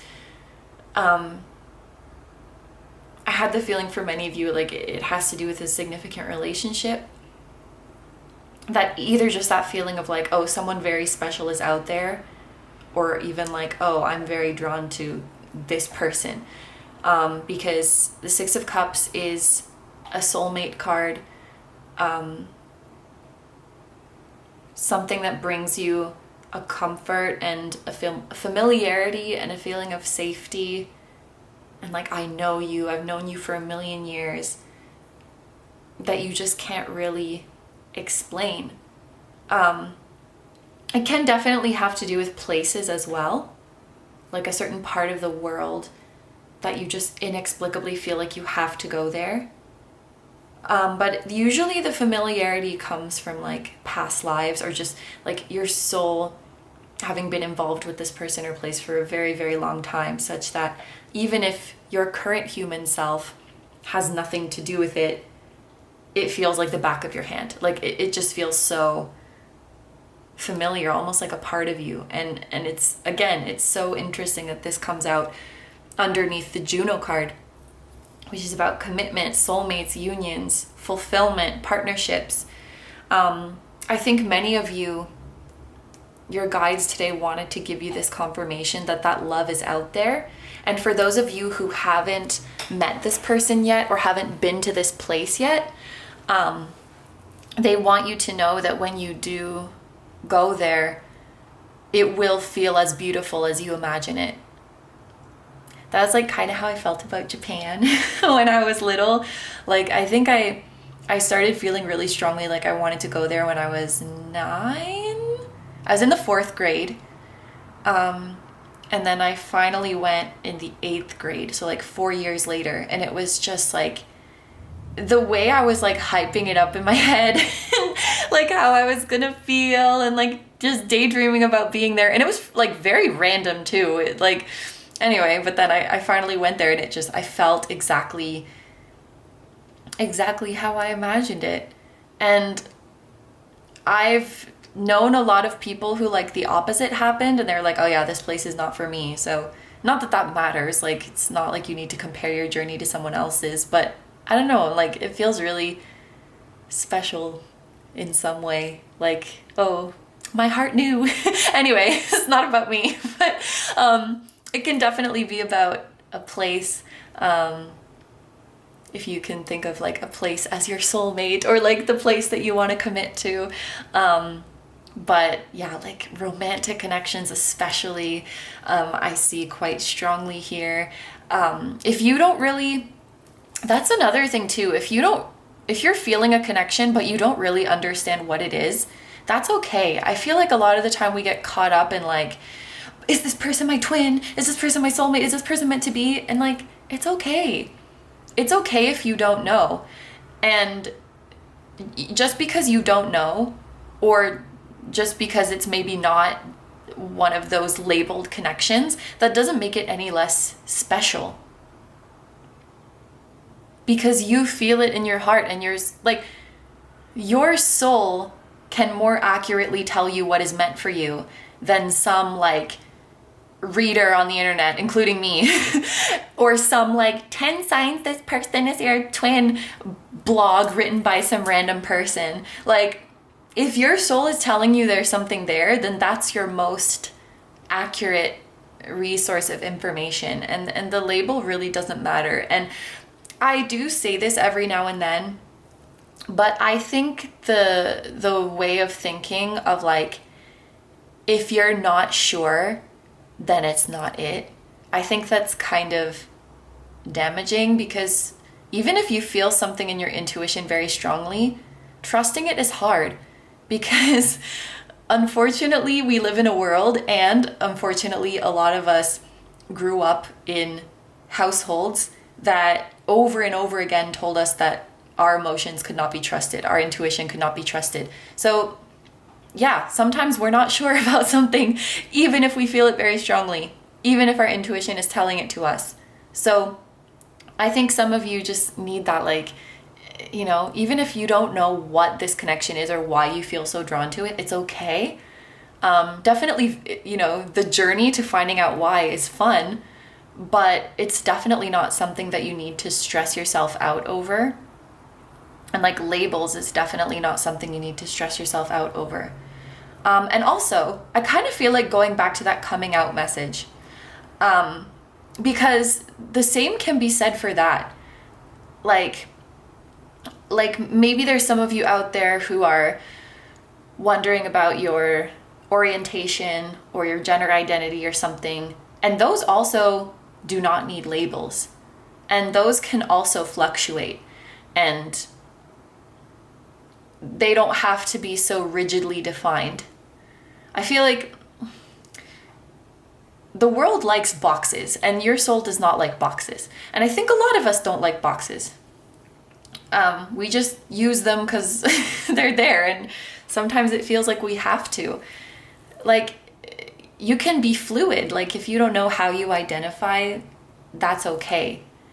And again, like, the journey to figuring that out, it can be fulfilling, it can be really eye-opening, it can be interesting, but it doesn't need to be something that stresses you out or puts pressure on you. So I guess this can apply to so many things, right? Like what am I? How do I identify? Or like, what is this person to me? What does this connection mean? Those types of labels are not necessary, or they shouldn't give you stress. And especially for your soul, like, your soul is really not concerned with these kind of things. Like, I feel like if you asked your soul, like, what is this person to me? They'd be like, it's a soul that you like very much. Like, they're just not concerned with those kind of labels. Like, go for it, go for it. Just go for it if you feel it. Yeah, like, because this journey is all about just learning about you. It's all about just learning about you. You're not asking something outside of you what you are. You're allowing the inside of you to show you what it is. You're just observing, if that makes sense. Like, your purpose is to just observe and to know yourself and to love yourself. And I'm really strongly tasting tomato sauce right now. And I'm thinking of like Italy. Like tomato sauce, pasta. Yeah, that's interesting. Maybe some of you guys feel called to Italy. or you have Italian roots. Anyway, so, okay. We spoke about this protect your dreams, and of course I want to speak about the magician underneath it, which is about manifesting things that you desire and things that you will into the 3D through your connection to the cosmos and to the infinite intelligence. So we even spoke about this in the first part of the reading. Ooh, the way the like ring light glare is going, it looks like we have this protect your dreams card, and then there's like a beam of light coming down to the magician, and he's like making their dream a reality. But yeah, we spoke about this in the first part of the reading, that one of the things you're here to experience is manifesting these dreams that seem kind of out there into the 3D reality. So I think the magician is just like a reiteration or a confirmation of that. Yeah, I don't feel like spending a lot of time on this card. I think we covered a lot of the messages. So let's talk about this turning in with the Four of Cups and Knight of Cups with trust. In times of confusion or in times of uncertainty, don't fight it. I think there's something very powerful in stillness for this group. Cups, or the element of water that they're associated with, it gives me a very strong feeling of like just slowing down and just letting things flow naturally, letting things come to you naturally. It encourages you to be in a receptive state. The Four of Cups indicates that there's something that you're not seeing. And I'm also kind of reading it like the Four of Swords, which I do sometimes because it can talk about boredom, and then I kind of translate that to like rest or stillness. So when I put these together, I see someone who's just being still and letting something flow to them. I also want to say, you see this person has their eyes closed and they're just like feeling the message. This is like trust what comes to you. Trust the messages that come to you. I'm also looking at the lightning bolts in this person's cheeks. When something's really resonating for you, or when something's really ringing true for you, first of all, you might hear a ringing in your ears with like this stuff going, these notes going into the knight's ears. And you might also feel like a tingling in your face, like in the front of your face. The whole face is the front, but you know what I mean. So ringing ears and tingling sensation in your face could be a sign that a message coming through is very, very important and that you should really pay attention to it. But I feel like you receive a lot of your insights in stillness. And so the advice for you, and it makes sense, right? Because a big thing that we're learning in this lifetime is that, and I just saw 48, that you are the whole universe and you are connected to this infinite intelligence. So you can access any answers that you need. And from your human's perspective, if you ever feel stuck, like, oh, the answer I'm looking for is not here, it's not available to my human self right now, becoming still and connecting with that infinite intelligence will bring the answers to you. So this is a highly psychically gifted group, and it's really important. Yeah, I want to point to this, and this. It's really important that you trust the messages that are coming to you. Okay, so, man, I gotta go in for another water and chapstick break. Okay. So for the final part of this reading, we are going to see who is helping you in your journey to your life purpose, both in the higher realms and in the 3D. And then we're going to get last messages from spirit. So let's start off with higher beings that are helping you in your life purpose. We have Hilarion with the message healing, and we have the number 29. Your Saturn return could be very significant for you, because that does happen around 29 years of age. And we spoke about 30s as well too. Like around that age, you'll be feeling the energy from your Saturn return. It also happens in your late 50s. I think it would be around the age of 58. So, you know, we had that visual of like a train branching off and taking another path. It could be around your Saturn return that you either like start to feel that way, or if you already feel that way around your Saturn return is when you'd like finally work up the courage to break off like that. But whenever this might be the being who comes through whenever you need help, whenever you're feeling uncertain, allow this energy to come through. I'm gonna look this up because like in a lot of the cards in the deck, it will say like, oh, this is a archangel, this is a deity. It doesn't say for this one. Wait, I'm just gonna look it up right now because I'm curious.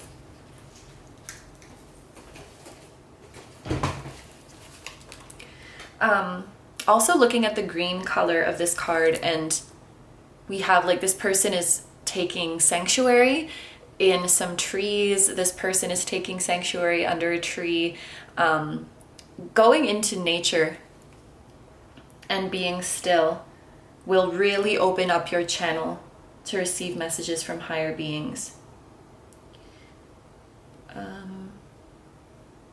Oh, Hilarion is a saint. Hilarion the Great was an anchorite who spent most of his life in the desert. Oh, I think it's like a biblical saint, maybe? Master Hilarion. Anyway, if you are interested in Hilarion, I would... Ooh! He looks pretty... He looks pretty cool in this picture. Okay. Wow, my ignorance really jumped out there. Anyway, so we also have Diana. See, so on this one it says that Diana is a goddess, and it says focus. So focus and healing. Maybe this is a message for you guys that healing should be a focus right now. And then we have 27. So like, yeah, 27, 29 could be significant ages for you guys as well.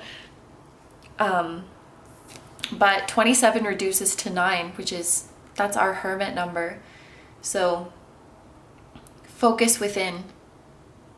If you're ever lost, be still and focus within. I feel like this is a group that will really find the answers within them rather than from the outside, in your heart. And again, like I feel like going in nature is important. We have these green colors again, we have the sun. It's like if you go out into a tree, a wooded area, and bathe in the sunlight. Okay, this sounds kind of out there, but you could receive like codes. It's the word codes, like codes from sunlight or codes from nature. Because nature is like made up of the fabric of infinite intelligence. Okay, I feel like I sound kind of out there right now, but you guys need to hear that message. Okay, so, oh my god, okay, let's take all of these. I was planning to just pull 2 cards for this part. Oh my god, is there 5? Okay, we're going in. These are all people who are going to play a significant role in your life purpose. And I think this is really beautiful because it seemed like some of you guys, you know, when we were looking at this love card with the person sitting alone under the tree, it felt like some of you guys were like honestly feeling kind of sad and wondering, are my soulmates out there? Is my soul family out there? And they're like, oh yeah, we're out there, buddy. Like we're out there in numbers. All the other groups got 2 cards and you guys got 5. So let's see. Ooh. We have the 2 of Swords coming out again. Pay attention. Oh, that's so interesting. Pay attention to people that you bump into when you're in these moments of indecision and uncertainty. It's like someone that you will meet by chance or someone that you will bump into by chance when you're in this moment of uncertainty. And it's so interesting that this is like you on the right path and then someone is following you. So this could be like you're going for a walk and you're really like frustrated about life. And you're listening to music. It's like you're in a mood. You're in like in a dramatic mood. There's like a intense soundtrack. You're like, what am I doing with my life? And then maybe you drop something and then someone walks up. I don't know if they're gonna be riding an animal like in this card. Maybe they're walking their dog and they walk up to you like, you dropped this. And then they say something cryptic that like helps you come to a conclusion. I feel like this is either a complete like chance encounter with a stranger when you're kind of at a lowest point in your life that just gives you a shock of clarity, or someone you haven't seen in a long time shows up at very weird timing. Like you haven't seen this person in months, or you haven't seen this person in years, and you're at a low point in your life and you bump into them and it's like, what on earth are you doing here? It's like, yeah, a chance encounter that it's like some words they say to you, or just the mere synchronicity in itself that this person showed up. It's like enough to get you back on your feet or to help you navigate this energy. We also have, I believe this is the Knight of Wands.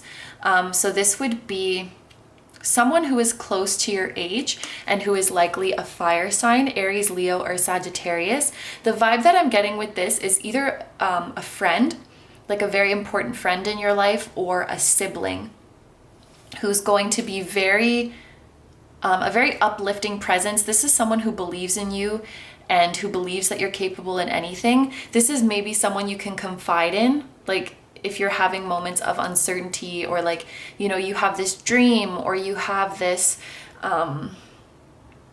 worry, or you have this uncertainty that I don't know the word, that you're holding on to and you're not sure who will understand. This would be someone that you can confide in.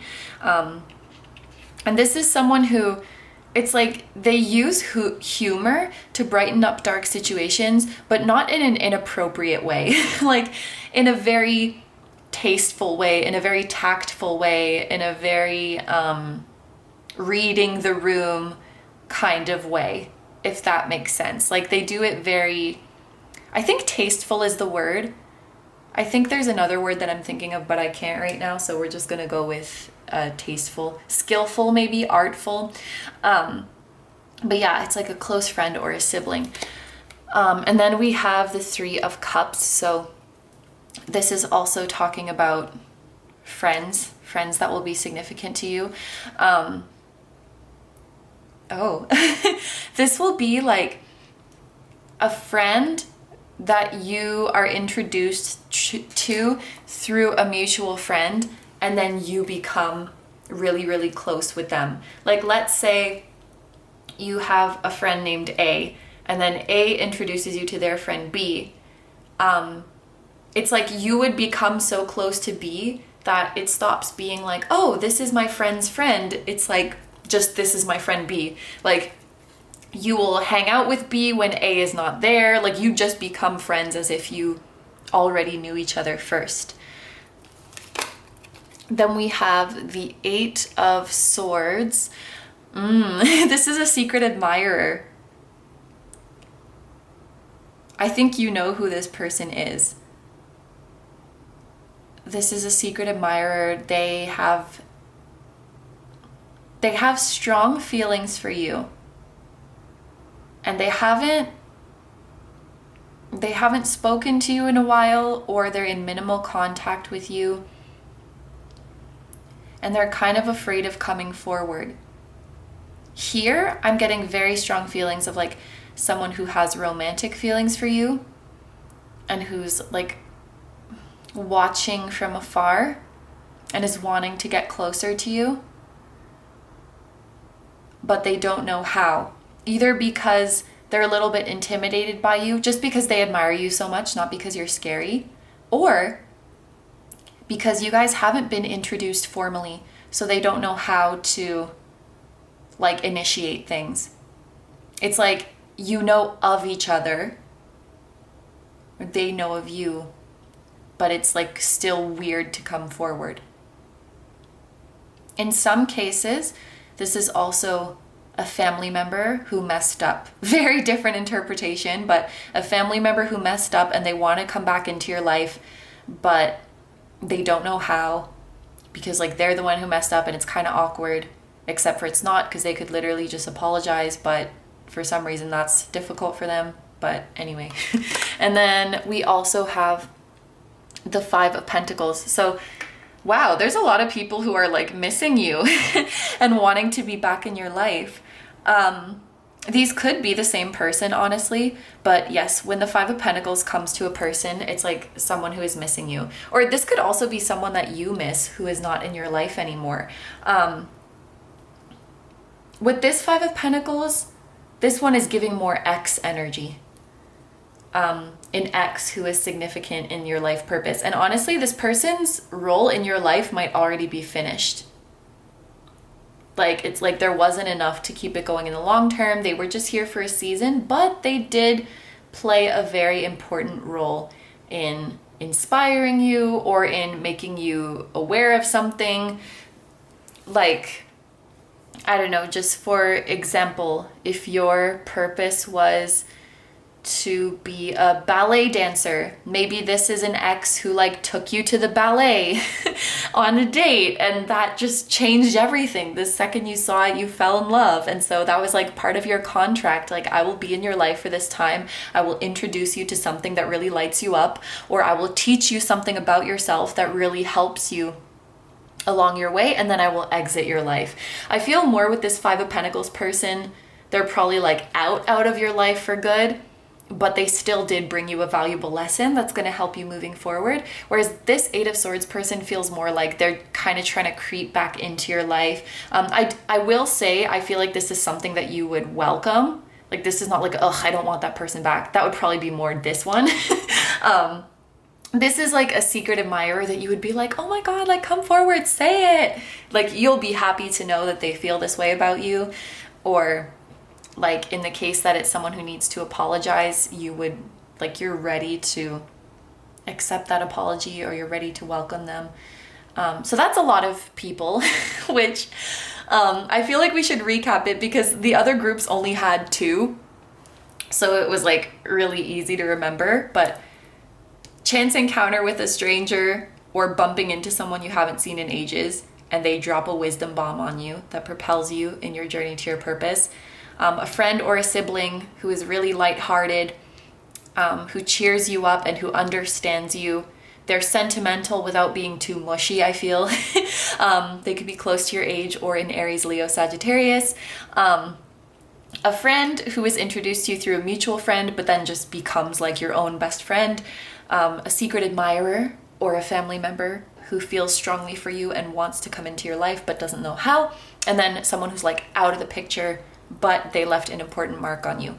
So that's like 5 different people. Okay, so to finish off this reading now, we are going to, ooh, isn't that cool how they're divided? Like, we have blue and then like an orangey. It's like the blue flame and the orange flame. Anyway, so messages and advice from Spirit. We have Orpiment with success. I am successful in all that I do. Your soul is like, success is not something that I chase. Success is just something that I am. Thank you very much. We also have Golden Calcite, which I have a really nice hunk of that. Let me not drop it. This, actually, I mean, I think it is. I think Golden Calcite and Honey Calcite are the same thing. I think that's it. I am inspired in all that I do. Okay. And then we have Wisdom. See your adversaries as opportunities to expand your spiritual light. And then we have Light. It is time to reveal your radiant light to the world. Okay, group number 4. Those are all the messages I have for you guys today. Yes, thank you very much for letting me do this reading for you. I hope you have a wonderful day or night whenever you're watching, and I wish you all the best. Please take good care of yourself, stay healthy. Don't forget to like, comment, and subscribe if you feel like doing that. You can also follow me on Instagram. That will be linked in the description as well as in the pinned comment. I regularly post pick a card readings there. And I have a music channel. The song that you guys heard at the very start of this video was an original song, so if you're interested in listening to the full version of that song or any of my other ones, the music channel will be linked down below for you as well. Group number 4, I am sending you guys so much love to your spiritual team as well. Once again, thank you very much for being here. I truly appreciate your support, and I will see you guys in the next one. Bye bye!